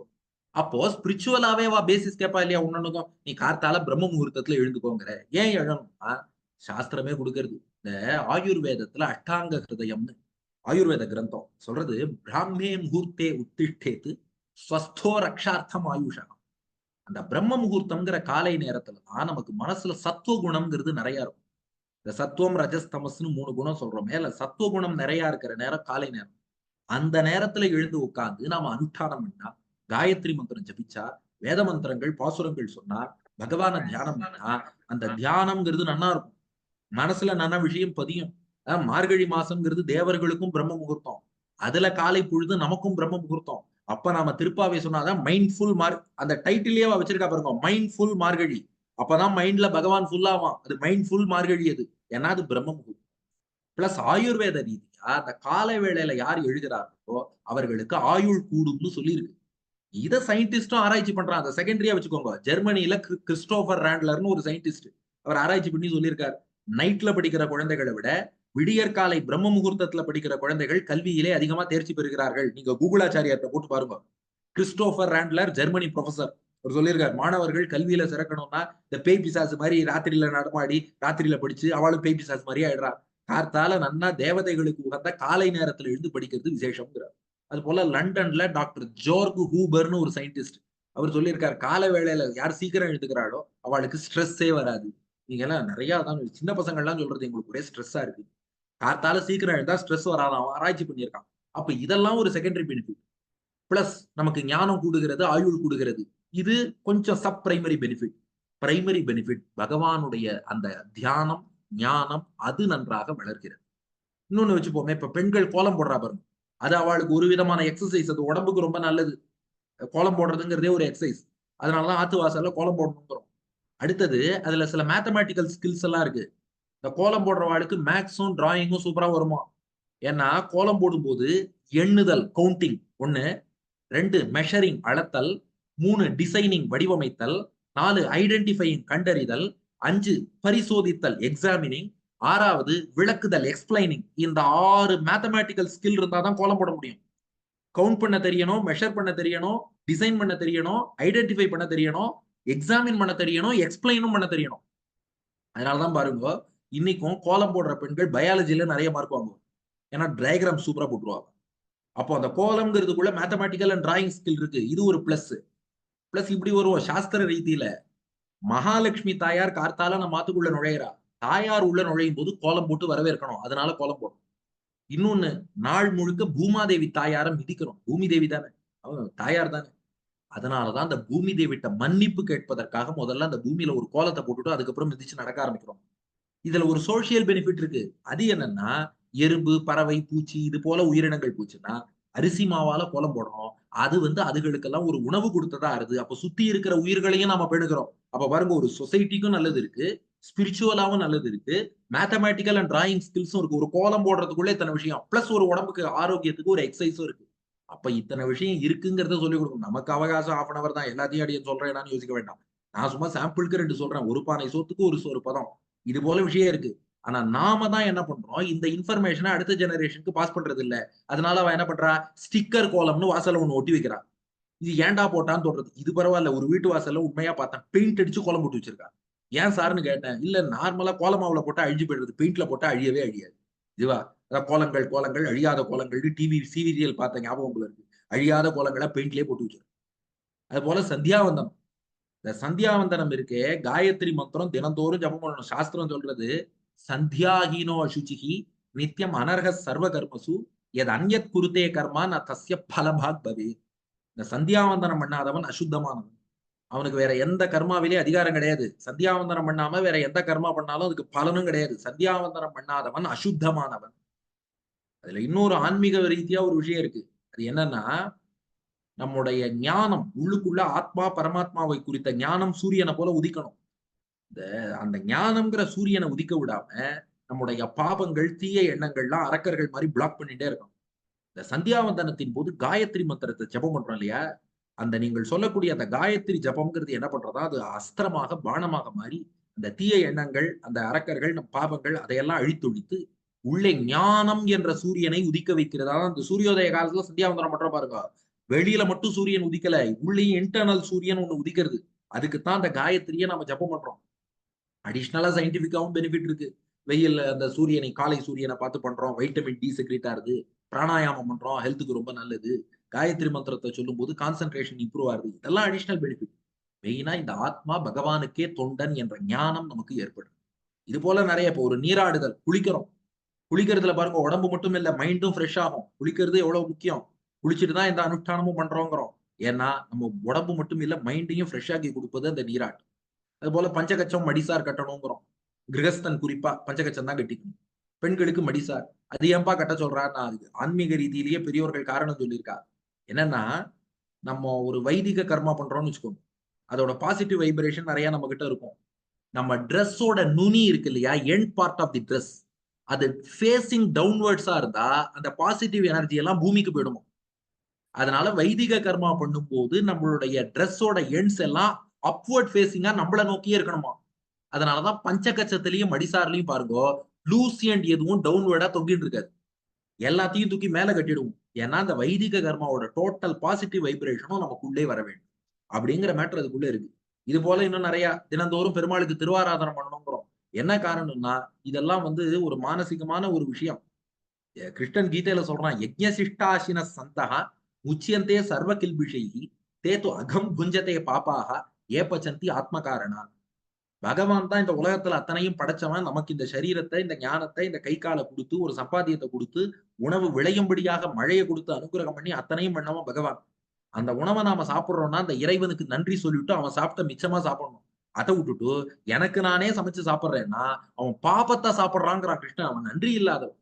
அப்போ இந்த உலகத்தை எல்லாம் படைத்து இந்த வேளை உணவு நமக்கு பகவான் குடுத்திருக்கான்னா, அவனுக்கு நன்றி சொல்லணும். அதுக்குத்தான் இறைவனுக்கு உணவளித்து விட்டு நாம சாப்பிடுறோம். அதுக்கு தான் திருவாராதனம் என்பது பண்ணுகிறோம். அதனால தான் பாருங்க, அந்த உணவே நாம அவ்வளோ ஆச்சாரம், சாத்விக உணவு இதெல்லாம் கடைபிடிக்கணும். எல்லாம் சொல்றதுக்கு காரணம் என்னன்னா, உணவுங்கிறத நாம வெறும் உடம்புக்குன்னு நாம சாப்பிடல. நமக்குள்ள அந்தர்யாமின்னு பெருமாள் இருக்கார். அவருக்கு ஒரு திருவாராதனம், நிவேதனம்னு நெனச்சு தான் அந்த உணவ சாப்பிடுறோம். அதனால தான் கைய அலம்பிட்டு, கால அலம்பிட்டு, தூய்மையாக வலது கையால சாப்பிடணும். ஏன்னா அது ஒரு பூஜை. ஏன் ஸ்பூனால சாப்பிடலாமேன்னா, ஸ்பூன்னா எச்சல். இது மட்டும் இல்ல, இந்த உலகத்திலேயே எது சுத்தமான ஸ்பூன்னா நம்முடைய ex president doctor S. Radhakrishnan, Sarvepalli Radhakrishnan சொன்னாராம். உலகத்திலேயே மோஸ்ட் ஹைஜீனிக் ஸ்பூன் எதுனா என் கைதான்னாராம். ஏன்னா இந்த ஸ்பூன வேற யாருமே யூஸ் பண்ணல. நான் ஒருத்தன் தான் யூஸ் பண்ணியிருக்கேன்னாரு. அதனால அந்த மாரி இந்த மோஸ்ட் ஹைஜீனிக் ஸ்பூன்ல அத மாதிரி நாம சாப்பிடணும்னு வச்சிருக்கிறதுக்கெல்லாம் காரணம் என்னன்னா, இதையே ஒரு பூஜையாக நாம பண்றோம். அதுபோல பெரியோர்களுக்கு நமஸ்காரம் பண்றோம். ஒரு பெரியவரை சேவிச்சா நமஸ்காரம் பண்றோம். என்ன பர்ப்பஸ்னா, நான்ங்கிற அகங்காரம். அது அப்படியே ரொம்ப தலை தூக்கின்னு இருக்கு. கொஞ்சம் விழுந்து சேவிச்சா தான் அந்த அகங்காரம்ங்கிறது பணியும். அவர் தலையில அடிபணிகிறோம். அது வந்து நமக்கு ஒரு ஸ்பிரிச்சுவல் இம்ப்ரூவ்மென்ட் குடுக்குறது. அது மட்டும் இல்ல, சயின்டிஃபிக்கா ஒரு மேட்டர் சொல்றா. ஒருத்தர சுத்தியும் மைக்ரோ போட்டான் அப்படின்னா அவளுடைய பாசிட்டிவ் எனர்ஜி அவளை சுத்தி இருக்கும். இதுவும் நீங்க கூகுளாச்சாரியார்ட்ட கேட்டா சொல்லுவார். மைக்ரோ போட்டான்ஸ்னு அவ உடம்ப சுத்தி ஒரு எனர்ஜி இருக்கும். பாசிட்டிவிட்டி. அது ரொம்ப பெரியோர்கள்லாம் இருக்கா பாருங்க, சான்றோர்கள். அவளை சுத்தி ரொம்ப தூரத்துக்கு அந்த மைக்ரோ போட்டான்ஸ் சுத்திட்டே இருக்குமா. அதத்தான் ஆரான்னு சொல்றா. இந்த ஆராவை கெர்லியன் கேமரா மூலம் காணலாம்னு டாக்டர் பிராங்க் பெரனோஸ்கிங்கிற ரஷ்யன் சயின்டிஸ்ட் சொல்லியிருக்காரு. இதெல்லாம் எங்கப்பா இருக்குன்னு கேக்குறீங்களா? இது 2.0 படத்துல ரஜினிகாந்த் சொல்றாரு. இந்த மாதிரி டாக்டர் பிராங்க் பரனோஸ்கி இது பத்தி ஆராய்ச்சி பண்ணியிருக்கார். கெர்லியன் கேமரா வச்சு ஆரா பார்க்கலாம். இந்த ஆரா எங்கேருந்து எமிட் ஆகும்னா, ஒருத்தருடைய கால் கட்ட விரல்ல தான் அந்த ஆராங்கிறது வெளியில வருமா. அதனால நாம அவர் விழுந்து நமஸ்காரம் பண்ணும்போது அவருடைய 2 இடது கால்ல இருந்து வரக்கூடிய அந்த பாசிட்டிவ் எனர்ஜிங்கிற ஆறாவ கொஞ்சம் நாம வாங்கிக்கிறோம். அதனாலதான் பெரியோர்களை பார்த்தா உடனே விழுந்து சேவிச்சுரு நமஸ்காரம் பண்ணுன்னு நம்முடைய பெரியோர்கள் சொல்லியிருக்காங்க. அதனால ஒன்னொன்னுக்குள்ளேயும் இது போல விஷயங்கள் இருக்குங்கிறத நம்ம நிறைய குழந்தைகளுக்கு சொல்லணும். இன்னொன்னு எல்லாரும் கிளாசிக்கலா ஒரு கேள்வி கேட்டுருக்கா, இந்தியாவுக்குள்ள ஆச்சாரம், தீட்டு, பத்து, எச்சல் இதெல்லாம் சொல்றேன். ஃபாரின் கண்ட்ரீஸ்ல யாராவது பாக்குறாளா? அவ நன்னா தானே இருக்கா, இந்தியால மட்டும் ஏன் பார்க்கணுங்கிற அவளுக்கு ஒரு ஆன்சர் சொல்லுங்க. இந்த உலகம்ங்கிறது ஒரு வீடு மாதிரி. The total world is a house. ஒரு வீடுன்னு இருந்தா அதுல கூடம் இருக்கும், ஹால் இருக்கும், பெட்ரூம் இருக்கும், கிச்சன் இருக்கும், பூஜை ரூம் இருக்கும், டாய்லெட் எல்லாமே இருக்கும். இந்த உலகம்ங்கிறது வீடு. அதுல ஒரு நாடு ஹாலா இருக்கலாம், ஒரு நாடு பெட்ரூமா இருக்கலாம், ஒரு நாடு கிச்சனா இருக்கலாம். நம்ம பாரத தேசம் தான் பூஜை ரூமா இருக்கு. மத்த இடத்துல ஆச்சாரம் கடைபிடிக்கிறோமோ இல்லையோ, பூஜை ரூம்ல ஆச்சாரமா இருக்கணும் வீட்டுல. பூஜை ரூம்ல மட்டும் பூஜை பண்ணி அங்க ஆச்சாரமா இருந்தா மொத்த வீட்டுக்கும் பாசிட்டிவிட்டி போறது இல்லையா? உலகத்துக்கே பூஜை அறைங்கிறது நம்ம பாரத தேசம். நாம எந்த ஊருக்கு போனாலும் நாம அந்த பாரத தேசத்தை சேர்ந்தவர்கள் தான். அதனால நம்முடைய ஆச்சாரத்தை இன்னைக்குமே விடக்கூடாது. ஏ, உங்க நாட்டை மட்டும் பூஜை அறைன்னு சொல்றீங்க எப்படிப்பான்னு கேட்டா, பாருங்க, நம்ம நாட்டுல தானே வாழையடி வாழையா இவ்வளவு பக்தர்கள், ஞானிகள், மகான்கள் வேற வேற எந்த நாட்டுல வந்திருக்கான்னு யோசிச்சு பாருங்க புரியும். மத்த நாட்டெல்லாம் பார்த்தா இது கேரட் விளையும் பூமி, அரிசி விளையும் பூமி, கோதுமை விளையும் பூமிங்கிறான். நம்ம நாடுதான் மகான்கள் விளையும் பூமியா இருக்கு. அதனால அதுல தோன்றியவர்கள் அந்த ஆச்சாரத்தை கடைபிடிக்கணும், அனுஷ்டானத்தை விட்டுடக்கூடாது. மேலும் நம்மளோட சயின்ஸும் ஒன்னும் தாழ்ந்தது இல்ல. சுஷ்ருதர், ஃபாதர் ஆஃப் சர்ஜரி, சுஷ்ருதர் நம்ம நாட்டை சேர்ந்தவர். 10th செஞ்சுரி பிசிலேயே மூக்குக்கு எப்படி ரைனோபிளாஸ்டி சர்ஜரி பண்ணணும்னு கண்டுபிடிச்சவர் யாரு? நம்ம நாட்டை சேர்ந்தவர். ஜீரோவை கண்டுபிடிச்சது யாரு? ஆரியபட்டர், நம்ம நாட்டை சேர்ந்தவர். முதல்ல வேக்சினேஷனை பத்தி பேசினது யாருன்னா நாரதர். வேக்சினேஷன் எட்வர்ட் ஜென்னர் தான் கண்டுபிடிச்சார். நீங்க நல்லா ரெஃபர் பண்ணுங்க, பாகவதத்துல முதல் ஸ்கந்தம் 5ஆம் அத்தியாயம் 33வது ஸ்லோகம். நாரதர் வியாசத்தை சொல்றார், எந்த பொருளால வியாதி உண்டாரதோ அந்த பொருளை பியூரிஃபை பண்ணி அதே ஆளுக்கு கூட வியாதி வராது. ஆமயோ யஷ்ச பூதானா ஜாயதே என சுப்ரதா ததேவகி ஆமயம் திரவியம் நபுனாதி சிகித்சிதம். அதான வேக்சின். கோவிட் வைரஸை கொண்டு அதையே கோவிஷீல்டு, கோவேக்சின் கொடுத்தா அது வேக்சின். எந்த பொருளால வியாதி உண்டாரதோ அதை அழிச்சு அவனுக்கு திரும்ப கொடுத்தா அது வேக்சின் நாரதர் சொல்றாருன்னு பாக்குறோம். அது போல பிதகோரஸ் தியரம்ங்கிறோமே பௌதாயன சூத்திரத்துல இருக்கு.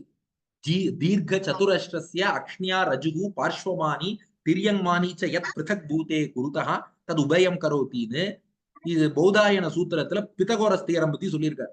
இது போல நம்முடைய ஏன்ஷியன் நாலேஜ் சிஸ்டத்தை நிறைய குழந்தைகளுக்கு நாம இன்ஃபர்மேஷன் அவளுக்கு புரியற மாதிரி கொடுத்தா, ஓ இதுக்குள்ளே இவ்வளவு விஷயம் இருக்குன்னு அவளை புரிஞ்சுப்பா.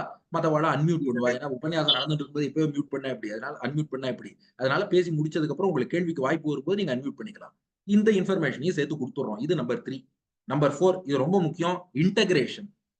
என்னன்னா இந்த எல்லாருக்குமே என்ன ப்ராப்ளம்னா, இது ஆன்மீக வாழ்வுன்னா அதை கொஞ்சம் தனியா வச்சுக்கிறது, அன்றாட வாழ்வை மட்டும் மெயின் ஸ்ட்ரீம்ல வச்சுக்கிறது. இந்த மாதிரி இல்ல, அன்றாட வாழ்வோடு இணைத்துத்தான் ஆன்மீகத்தை சொல்லி தர வேண்டும். ஆன்மீகம்ங்கிறது எப்போதுமே அன்றாட வாழ்வோடு இணைந்ததுதான். இதை கொஞ்சம் எல்லாருமே மனதில் வைத்துக் கொள்ள வேண்டும். அப்போ ஒரு அன்றாட வாழ்க்கை வாழறாருன்னா அவர் லைஃபுக்கு ஏத்தபடிதான் அவரால் ஆன்மீகம் ஆரம்பிக்க முடியும். எடுத்த எடுப்புல நீ 100% வானா அவரால் முடியாது.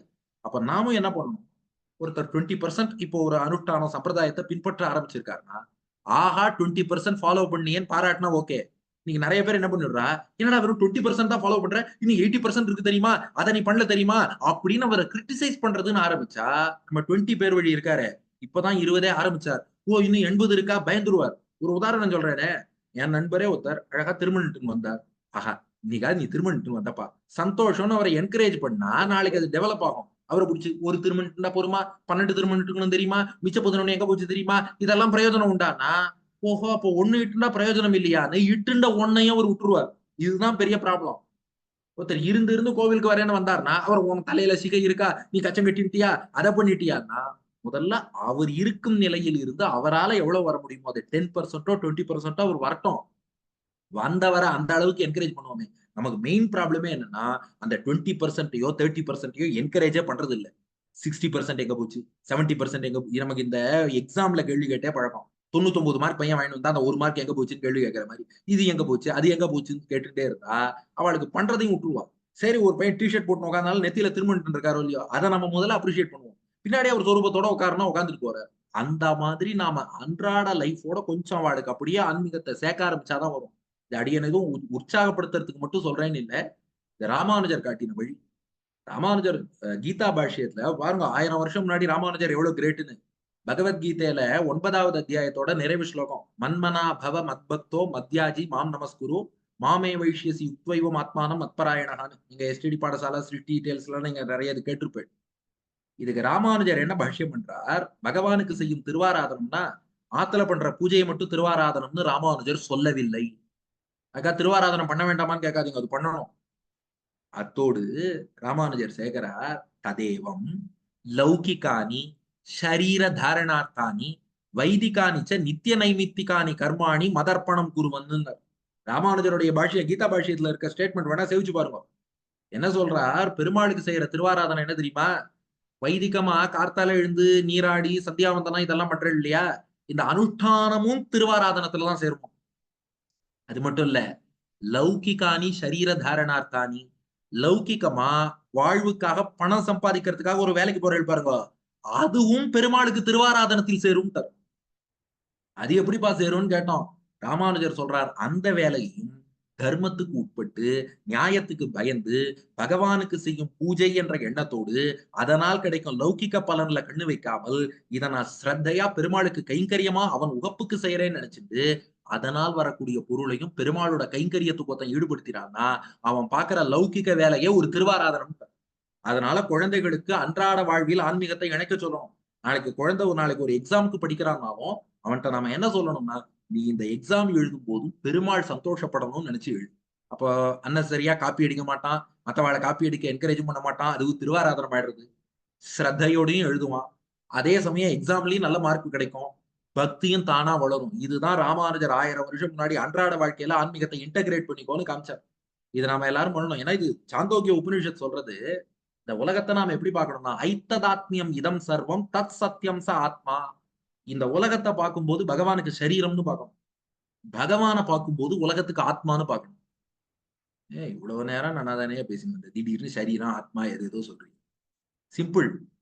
இந்த உலகியல் வாழ்க்கையை பார்க்கும்போது இறைவனை விட்டு டிட்டாச்சா இருக்கிற உலகம்னு பார்க்கவே கூடாது, இறைவனுக்கு சரீரமாக இருக்கும் உலகம்னு பார்க்கணும். அப்ப நீங்க ஒரு தொழில் செஞ்சாலும், ஒரு டாக்டர் கிளினிக்கு பேஷண்ட் வராருன்னா இந்த பேஷண்ட்டும் பகவானுக்கு சரீரம் உள்ள பகவான் இருக்கான்னு பார்த்து அவன் தொழிலை செய்யணும்.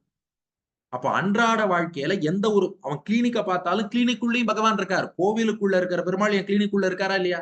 அவர் எங்கு நிறைந்தவர் தானே. அப்ப உலகத்தை பார்க்கும்போது பெருமாளுக்கு சரீரம்னு பார்க்க ஆரம்பிச்சா அன்றாட வாழ்க்கையில ஆன்மீகம் சேர்ந்துரும். அப்ப செய்யற தொழில நேர்மையோடு செய்ய ஆரம்பிப்போம். அப்போ குவாலிட்டி ஆஃப் சர்வீஸ் எல்லாத்துலயுமே இம்ப்ரூவ் ஆகும்.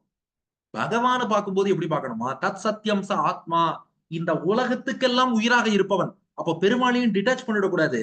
நாம அன்றாட வாழ்க்கையில எந்த உலகத்தை பார்த்துட்டு இருக்கோமோ இதுக்கெல்லாம் உயிரா தலைவனா இருப்பவன் பகவான். அப்போ பெருமாளுடைய பெருமை நன்னா தெரியறது, பல படிகள் மேல இருக்காருன்னு புரியுறது. அப்போ உணர்ந்து பக்தி பண்ணவும் முடியும். அப்போ உலகத்துக்கெல்லாம் தலைவன் பகவானை பார்த்தோம்னா பக்தி வளரும். பகவானுடைய ப்ராப்பர்ட்டின்னு உலகத்தை பார்த்தோம்னா அன்றாட வாழ்க்கையும் ப்ராப்பரா போகும். இப்படி ஆன்மீகத்தோட அன்றாட வாழ்க்கையை இன்டகிரேட் பண்ணணும், அன்றாட வாழ்க்கையோட ஆன்மீகத்தை இன்டகிரேட் பண்ணணும். ஏன்னா நிறைய பேர் என்ன பண்ணுங்க, என்கிட்டே கேட்கறா, சார் எப்படி சார் பேலன்ஸ் பண்றீங்க? நீங்க ஒரு டாக்டருங்க, எனக்கு பேலன்ஸ் பண்ண என்ன தெரியும்? நான் சொல்லிடுறது, நீங்க ஏதாவது டிப்ஸ் கொடுங்க, நான் வேணா ஃபாலோ பண்ணிக்கிறேன். அதெல்லாம் கிடையாது. நாம பிரிச்சு பார்த்தா தானே சார் இந்த பேலன்ஸ்ங்கிற ப்ராப்ளமே. இன்னைக்கு நான் கிளினிக்ல போய் உட்காந்து என் பேஷண்ட்டை பார்த்தாலும் இது பெருமாளுக்கு செய்யற கைங்கறி. உங்களுக்கு உபன்யாசம் பண்ணாலும் இதுவும் பெருமாளுக்கு பண்ற கைங்கறி. ஆத்துல பெருமாளுக்கு திருவாராதனம் பண்ணாலும் அதுவும் பெருமாளுக்கு பண்ற கைங்கரியம். அப்ப பகவான்கிறவன் எந்த ஸ்டேஜ்லயும் நம்மளை விட்டு போக கூடாது. அந்த இன்டகிரேஷன்ங்கிறது இருக்கணும். இதுதான் நம்பர் 4. நம்பர் 5 என்னன்னா இனிஷியேஷன். இது ரொம்ப முக்கியம். இதுக்கு மட்டும் ஒரு சின்ன கதை சொல்ல, ஏன்னா அடியன் டைம் ஆயிடுத்து, கிட்டத்தட்ட 35 மினிட்ஸ் மேல பேசிட்டேன். இனிமே நீங்க தான் பேசணும், உங்க டயத்தை நான் எடுத்துக்க கூடாது. ஆனா இந்த இனிஷியேஷன்ங்கிறது ரொம்ப முக்கியம். இனிஷியேஷன்னா இப்போ அவளை ஒரு சம்ஸ்காரம் மூலம் சம்பிரதாயத்துக்கு கொண்டு வருது. அதுக்குதான் குறிப்பா பஞ்ச சம்ஸ்காரம்ங்கிறது பண்றது. குழந்தைகளுக்கு சீக்கிரமா ஆண் குழந்தைன்னா உபநயனம் ஆனதும், பெண்ணுனா திருக்கல்யாணம் ஆனதும் உடனே அவளுக்கு அந்த பஞ்ச சம்ஸ்காரம் சமாஸ்ரயணம் ஆச்சாரியன் மூலம் பெற்று அவ சம்பிரதாயத்துக்குள்ள வரணும். வந்ததுக்கு அப்புறமும் ஒரு பாசுரங்கள்ல இல்ல அதுக்கான அந்த ஆர்வமும் ஞானமும் இருக்குன்னா ஒரு ஸ்ரீபாஷ்ய மாதிரி கிரந்தத்துல அவ இனிஷியேட் ஆகி முறைப்படி ஆச்சாரியன்ட்ட கற்றுக்கொள்வது காலக்ஷேபம்ங்கிறது ரொம்ப ரொம்ப முக்கியம். ஏன் இதை சொல்றேன்னா, ஏன் பச்சை சம்ஸ்காரம் இல்லாம பெருமாள் ஏத்துக்க மாட்டாருன்னா, ஒரு சின்ன உதாரணம். கோவிலுக்கு போறோம், ஒரு புஷ்பம் வாங்கிட்டு போறோம், அர்ச்சகர் நேரா அந்த புஷ்பத்தை பெருமாளுக்கு சாத்துவாரா? தீர்த்தம் தெளிச்சுட்டு தானே சாத்துறாரு. ஏன்னா அந்த புஷ்பத்துல நம்ம அறிந்தோ அறியாமலோ எத்தனையோ தோஷம் இருக்கலாம். ஒரு பூ சாத்தும் போதே தீர்த்தம் தெளிச்சு பியூரிஃபை பண்ணிட்டு தான் சாத்துறோம். இந்த ஆத்மாவையே பகவான்கிட்ட அர்ப்பணிக்க போறோம்னா அதுக்கு முன்னாடி ஆத்மாவை தீர்த்தம் ஸ்பிரிங்கிள் பண்ணி பியூரிஃபை பண்ண வேண்டாமா? அதுக்குத்தான் தீயிற் புலிகின்ற செஞ்சுடராழி திகழ்த்திரு சக்கரத்தின் கோயிற் புரியாலேன்னு பஞ்சசம்ஸ்காரம் சமாஷ்டயனம் பண்ணி ஆத்மாவை தூய்மையாக்கி அதுக்கப்புறம் பெருமாள் திருவடிகளிலே அர்ப்பணிக்க வேண்டும்னு இது சாஸ்திர வேதத்திலே சாம வேதத்திலே இதுக்கு மந்திரம் இருக்கு. அதப்த தனோகு நததாமோஷ்ணுது. அதனால இந்த பஞ்சசம்ஸ்காரம் மூலம் இனிஷியேட் ஆகணும். நம்ம சம்பிரதாயத்தோட பேசிக்ஸ் கத்துக்கணும். இந்த சம்பிரதாயம் எவ்வளவு வசதிங்கிறது நன்னா குழந்தைகளுக்கு தெரியணும். ஏன்னா இப்ப என்ன ப்ராப்ளம்னா, ஒரு 2 விதமான சிச்சுவேஷன் இருக்கு. சில வீட்ல குழந்தைகள் ஆன்மீகத்துல நாட்டம் இல்லாம இருக்கா. சில வீட்ல குழந்தைகளுக்கு ஆன்மீக நாட்டம் இருக்கு. ஆனா அது எப்படிப்பட்ட ஆன்மீகம் அப்படின்னா, எனக்கு பெருமாள் வேண்டாம், கோவில் வேண்டாம், ஒண்ணும் வேண்டாம். நான் யோகா, தியானம் என்ன நானே அறிஞ்சுக்கிறேன், கைவல்யம் போறேன்ட்டு போறா. இப்ப அந்த மாரி சிச்சுவேஷனும் நாம சமாளிக்க வேண்டிய சூழல் இருக்கு. ஏன்னா கைவல்யம், யோகா, நான் யார் அப்படின்னா யுஎஸ்ல இதுக்கு நிறைய மவுஸ் உண்டு. இதுக்கு போறவாள்லாம் அங்க கூப்பிட்டு நல்லா கௌரவிச்சா அவ என்ன சொல்றான்லாம் கேட்டுட்டு இருக்கா. நம்மளுக்கு நம்ம ஆச்சாரியர்கள் ராஜா பாட்டா மாதிரி வைகுண்டத்துக்கு மார்க்கம் போட்டு வச்சிருக்கா. நம்ம குழந்தைகள் கூட இதுல நெறி தவறி நிறைய பேர் போறா. ஒரு உண்மை சம்பவம் சொல்றேன். கொஞ்சம் ஆப்வியஸ் ரீசன்ஸ் பேர் மாத்திட்டு சொல்றேன். என்னாச்சு, ஒரு பையனுக்கு ராமானுஜம்னு பேர் வச்சார். பேர் வச்சு பையனை படிக்கிறதுக்காக அமெரிக்காவுக்கு அனுப்பினார். அமெரிக்கா போன பையன் என்ன பண்ணிட்டார், அவர் பேரை ஆர் ஜாம்னு மாத்தி விட்டார். ஜாம் பிரெட் ஜாம் மாதிரி ராமானுஜம்ங்கிற பேரை ஆர் ஜாம்னு மாத்திட்டார். அத்தோட நிறுத்தினா பரவாயில்ல. அங்க ஒரு கேவலானந்தாங்கிற ஒருத்தரோட இவருக்கு கொஞ்சம் கான்டாக்ட். அந்த கேவலானந்தாங்கிறவர் நான் இந்தியன் பிலாசபி படிச்சவன் சொல்லி இவருக்கு ஏதோ சொல்லி கொடுத்திருக்காரு. பார், நீ அப்படியே யோகா தியானத்துல ஈடுபடு, நீ யாருன்னு தெரிஞ்சுக்கோ, உன்னை நீயே அனுபவி, கைவல்யத்துக்கு போயிடு, அவ்வளவுதான், வேற இது மாதிரி கடவுள் இதெல்லாம் சொல்றாங்களேன்னு கேட்டார். அதெல்லாம் சும்மா லோ லெவல் பீப்புளுக்காக சொல்லி வச்சதுப்பா. ஆரம்ப நிலையில இருக்கவருக்காக விக்கிரகம், கடவுள், கோவில் இதெல்லாம் நமக்கு கிடையாது. நீ யாருன்னு தெரிஞ்சுக்கோ, உன்னை நீயே தியானம் பண்ணு, அவ்வளவுதான், முடிஞ்சு போச்சு அப்படின்னு சொல்லி அவர் சொல்லி கொடுத்துட்டாரு. திரும்ப வரும்போது ராமானுஜம்னு போனவர் அங்க ஆர் ஜாம் ஆகி, அப்புறம் இங்க இவரோட கேவலானந்தாவோட ஜாம் ஆகி, அதுக்கப்புறம் திரும்ப வரும்போது ஜாம் கைவல்யான்னு பேர் வச்சுன்னு ஊருக்கு வராரு. அவ அப்பா பாவம், பையன் அமெரிக்கால படிச்சுட்டு வந்திருக்கான். இவனுக்கு குலதெய்வம் பெருமாள் கோவில்ல சகஸ்ரநாம அர்ச்சனை பண்றேன்னா பையன் சொல்றான், no temple, no worship, no names, no form. அப்புறம் என்ன, ஐ, அவ்வளவுதான் மந்திரம், நான் யாருன்னு நான் தெரிஞ்சுக்க போறேன். இப்படியே இந்த பையன் பேசுற. அப்பா சொல்லி பார்த்தாரு, ஏட்டா நாம எல்லாம் பெருமாளுக்கு தொண்டர்கள், வழி வழியா கைங்கரியம் பண்றோம். இதெல்லாம் சும்மா நீங்க எமோஷனலா சொல்றேன். ராமானுஜர் ரொம்ப எமோஷனலா நீ வைகுண்டம் போய் பெருமாளுக்கு கைங்கரியம் பண்ணா மோட்சம்னு சொல்லியிருக்காரு. இதெல்லாம் இன்டெலெக்சுவல் பீப்புள் ஒத்துப்பானா? தனியா இருக்கிறது தான் ஆனந்தம். ஆத்மா தன்னைத்தானே தனிமையா இருப்பதுதான் லிபர்ட்டி, லிபரேஷன். நீங்க இறைவனுக்கு அடிமையா இருக்கிறதுங்கிறது பாண்டேஜ். சும்மா எமோஷனா பேசாதீங்க. இப்படியே பேசிட்டு இருக்காரு. நான் தனியா தான் இருப்பேன், ஆத்மா தனியா தான் அனுபவிக்கும், அதுதான் கைவல்யம், இறைவன் எல்லாம் போய் சேரணும் தேவையில்லை, இறைவனே நான் ஏத்துக்க மாட்டேங்கிற அளவுக்கு போயிட்டார். அவருக்கு கல்யாணமாகி அவருக்கு ஒரு பொண்ணு பிறந்து அந்த பொண்ணுக்கு கல்யாண வயசு வந்து அப்ப அந்த பொண்ணுக்கு மாப்பிள்ளை பார்க்கும்போது பொண்ணு சொன்னாலும் நோ நோ நோ மேரேஜ்ன்னா. ஏம்மான்னு கேட்டார் நம்ம ஜாம் கைவல்யா. பொண்ணு சொன்னா, ஏன்னா நம்ம ஒருத்தனுக்கு கல்யாணம் பண்ணிட்டு அவனுக்கு போய் ஆட்பட்டு அவன் வீட்டுல போய் வேலை செய்யுது, இது ஆனந்தம்? நான் தனியா இருக்க போறேன், தனியா இருக்கிறது தான் ஆனந்தம். இவரு சொன்னாரா, தனியா இருக்கிறதுல எப்படிமா ஆனந்தம் இருக்கும்? ஒரு முழுமையான வாழ்க்கைனா ஆண்கள் என்றும் பெண்கள் என்றும் தனித்தனியாக அந்த ஆண்டவன் ஏன் பிரித்து வைத்தான் மிகச் சரியாக, ஜகத்தினிலே ஆணும் பெண்ணும் ஓர் உயிராக இங்கே சேர்ந்து வாழும் தத்துவத்தை சொல்வதற்காக. அப்படி இணைந்து வாழ்ந்தாதான் நம்ம முழுமையான வாழ்க்கைன்னா. பொண்ணு கேட்டாலாம், நீ மட்டும் என்ன சொல்ற, ஜீவாத்மா பரமாத்மாவோடு சேர்ந்து இருந்தாதான் முழுமையான ஆனந்தம்னு பெரியவர்கள் சொல்றாங்க, நீ ஊத்துண்டியா? ஜீவாத்மா தனியா இருக்கிறது தானே ஆனந்தம்னு சொல்ற. அப்போ உனக்கு ஜீவாத்மா பரமாத்மாவோடு சேராமல் தனியா இருக்கிறது ஆனந்தம்னா, எனக்கு பெண் என்பவள் ஆணோடு சேராமல் மனைவியாகாமல் தனியா இருக்கிறது நான் ஆனந்தம் நினைச்சுட்டு போறேன்னா. அப்பதான் புரி தட்டித்தான், ஓஹோ இப்படி ஒரு விஷயம் இருக்கும். அப்போ ஒரு முழுமையான வாழ்க்கைனா, ஒரு ஆண் தனியா வாழ்வது முழுமையான வாழ்க்கையாகாது, பெண் தனியா இருக்கிறது முழுமையான வாழ்க்கையாகாது. இணைந்து இருந்தா தானே வாழ்வு. அது போல ஜீவாத்மா தனியா இருக்கேன், பரமாத்மா தனியா இருக்கட்டும்ங்கிறதா மோட்சம். ஓ அப்ப பரமாத்மாவை தான் போய் அடையணும் போல இருக்கு, அதுதான் மோட்சம். அப்புறம் லேட்டா ரியலைஸ் பண்றாரு, ஓ தனிமையிலே இனிமை காண முடியுமா?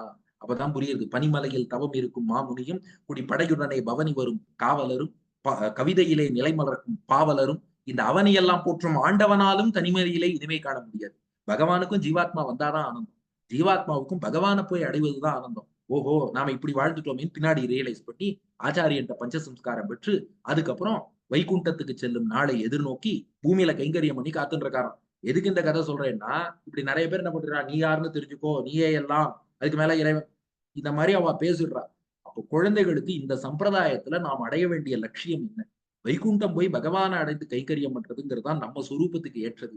அதுதான் பெரிய ஆனந்தம். அதுக்கு வழி பெருமாளே தான் வழி. நம்ம சம்பிரதாயத்துல அடைய வேண்டிய இலக்கும் பெருமாள் தான், அதை அடைவிக்கிற வழியும் பெருமாள். நேரா பெருமாள் திருவடியில தான் விழுறோம். இந்த விஷயத்த அடிப்படை குழந்தைகளுக்கு தெரியணும்னா இந்த இனிஷியேஷனும் காலக்ஷேபமும் அவசியம். அதனால ஒரு பேசிக்கா பாசுரங்கள், ராமானுஜ சம்பிரதாயம்னா என்ன, இது எவ்வளவு உயர்ந்த சம்பிரதாயம், இதுல உள்ள அந்த உயர்ந்த லட்சியம்ங்கிறது வேற எந்த நெறியிலையும் கிடையாது. இதுல காட்டப்பட்ட எளிமையான பாதையும் வேற எங்கேயும் கிடையாது. ராமானுஜர் உயர்ந்த லட்சியத்தையும் காட்டினார். இதுக்கு எளிமையான பாதையும் காட்டியிருக்காரு. உலகத்துல வேற எங்க போனாலும் அது கிடைக்காதுங்கிறத நம்ம குழந்தைகளுக்கு சொல்லணும். அதுக்கு தேவை இனிஷியேஷன். ஃபைனல் ரொம்ப சந்தோஷமான விஷயம். 6வது பாயிண்ட்க்கு வந்துட்டேன். 6வது ஐ என்னன்னா, இன்ஸ்பிரேஷன். அவளுக்கு யாராவது ஒரு பெரியோர்கள், இந்த சம்பிரதாயத்த பின்பற்றி அனுபவம் கண்ட பெரிய மகான்கள், அவள ஒரு இன்ஸ்பிரேஷனா காட்டினா தான் குழந்தைகள் வருவாளே ஒழிய, இந்த ரூட்ல போன்னு சொல்லிட்டே இருந்தா நான் எங்க போறேன்னு கேட்பாளா இல்லையா? அதனால அது போல நமக்கு கன்டெம்பரரியா எவ்வளவோ பெரியோர்கள் இன்னைக்கும் இருக்கா நம்ம சம்பிரதாயத்துல.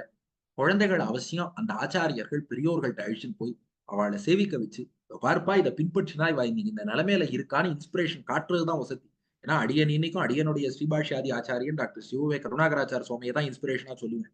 டாக்டரும் வேலை பார்க்கிற, உபன்யாசமும் பண்றியேன்னா, அவர் இன்ஜினியராவும் படிச்சுட்டு 1960ஸ்லயே இன்ஜினியர் ஆகி சென்ட்ரல் கவர்மெண்ட்லயும் வேலை பார்த்துட்டு, அந்த நாள்ல இருந்து உபன்யாசமும் பண்ணி காலக்ஷேபங்களும் சாதிச்சார். அன்னைக்கு அவர் பண்ணதுக்கு மேல நாம இன்னைக்கு என்ன புதுசா பண்ண போறோம் தான் அடியேன் சொல்லுவேன். அப்போ ஒரு இன்ஸ்பிரேஷனா நம்ம சம்பிரதாயத்துல எவ்வளவோ பெரியோர்கள் இருக்கா. அடியனை போன்றவர்களுக்கெல்லாம் அந்த பெரியோர்கள பார்க்கும்போது தான் இதுல ஈடுபடணுங்கிற எண்ணம் வருது. அப்போ நம்முடைய குழந்தைகளும் அடிக்கடி அந்த பெரியோர்கள அழைச்சுன்னு போய் சேவிக்க வச்சு, "இதோ பார் இதுதான் உனக்கு இன்ஸ்பிரேஷன். இவ காட்டுற வழியில நீ போ. இவ இன்னைக்கு சக்சஸ் ஆயிருக்கா. அதுபோல உனக்கும் இது இவர்களை இன்ஸ்பிரேஷனா வச்சு நீ போனேன்னா" அன்றாட வாழ்க்கை, ஆன்மீகத்த பிரிச்சு பார்க்க வேண்டாம்னு முன்னாடியே சொல்லிட்டேன். அதனால ஓவரால் லைஃப்ல உனக்கு ஒரு நல்ல எதிர்காலம்ங்கிறது அமையும். இப்போ ஒளிமயமான எதிர்காலத்துக்கு இவாள்லாம் இன்ஸ்பிரேஷன்ங்கிறத நம்ம குழந்தைகளுக்கு காட்டணும். இந்த 6யும் நாம முதல்ல குழந்தைகளுக்கு காட்ட ஆரம்பிச்சோம்னா, அப்போ 6 டேக் ஹோம் மெசேஜ் சொல்லிடுறேன். ஃபர்ஸ்ட் திங் என்ன பண்ணணும்னா, இன்று முதல் இந்த சோசியல் மீடியா டைம கொஞ்சம் குறைச்சுட்டு இன்டராக்ட் பண்ணுவோம். நெறைய இன்டராக்ஷன்ங்கிறது இருக்கிற மாரி பார்த்துப்போம். 2வது ஐடியல் டெமான்ஸ்ட்ரேஷன். நாம பண்ணி காட்டி, "இதோ பாருப்பா நான் இது பண்றேன். எனக்கு மனசுல ஒரு அமைதி கிடைக்கிறது. பெருமாளுடைய ஒரு அனுபவம் கிடைக்கிறது. இந்த அனுபவம் உனக்கு கிடைக்கும்னு" அந்த அனுபவத்த பத்தி நாம பேசணும்.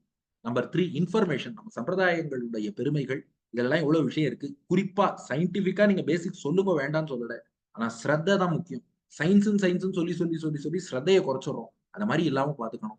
4வது இன்டகிரேஷன். அன்றாட வாழ்க்கையோடு ஆன்மீகத்தை இணைத்துப் பார். ஆன்மீகத்தோடு உன் அன்றாட வாழ்க்கையை இணைத்துப் பார்ன்னு சொல்லணும். 5வது இனிஷியேஷன். முறைப்படி ஆச்சாரிய மூலமா, குருமுகமா, சம்ஸ்காரம் மூலமா அவ சம்பிரதாயத்துல இனிஷியேட் ஆறாளான்னு பார்த்துக்கணும். 6வது இன்ஸ்பிரேஷனா இருக்கக்கூடிய பெரியோர்கள காட்டணும். இந்த 6 ஐஸ நம்ம ஃபாலோ பண்ணா, தி ஐஸ் ஆஃப் அவர் சம்பிரதாயம். சம்பிரதாயத்துக்கு கண்களாக இருக்கக்கூடிய நம் கண்மணிகளாகிய குழந்தைகள், இந்த 6 ஐஸ் மூலமாக நம்முடைய சம்பிரதாயத்துக்கு உய்யும் ஆறாக அவர்கள் நாளை வழிகாட்டிகளாக இருப்பார்கள் என்பது அடியனுடைய தாழ்மையான கருத்துன்னு சொல்லி, இத்தோடு பூர்த்தி பண்றேன். நீங்க என்ன கேட்கணுமோ இன்னைக்கு எழுப்பு. ஆழ்வார்கள் வாழி, அருளிச் செயல் வாழி, தாழ்வாதுவில் குரவர் தாம் வாழி, ஏழ்பாரும் உய்ய அவர்கள் உரைத்தவைகள் தாம் வாழி, செய்யமறை தன்னுடனே சேர். ಧನ್ಯೋಸ್ಮಿ ಸ್ವಾಮಿ. இந்த 6 ஐ ஃப்ரேம்வொர்க் ரொம்ப நன்னா எக்ஸ்பிளைன் பண்ணேன். இது வந்து காலத்துக்கும் இந்த ஃப்ரேம்வொர்க்னால எங்களுக்கும் சட்டுன்னு ஞாபகம் இருக்கும். So thank you. தன்யோஸ்மி.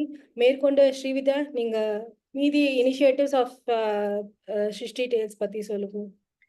அதுக்கு முன்னாடி பாகவதா யாருக்கான்னு ஏதாவது டவுட்ஸோ இல்ல கொஸ்டின்ஸ் இருந்ததுன்னா ஒரு 5 to 10 minutes நம்ம ஸ்பேர் பண்ணிக்கலாம் அடியன்.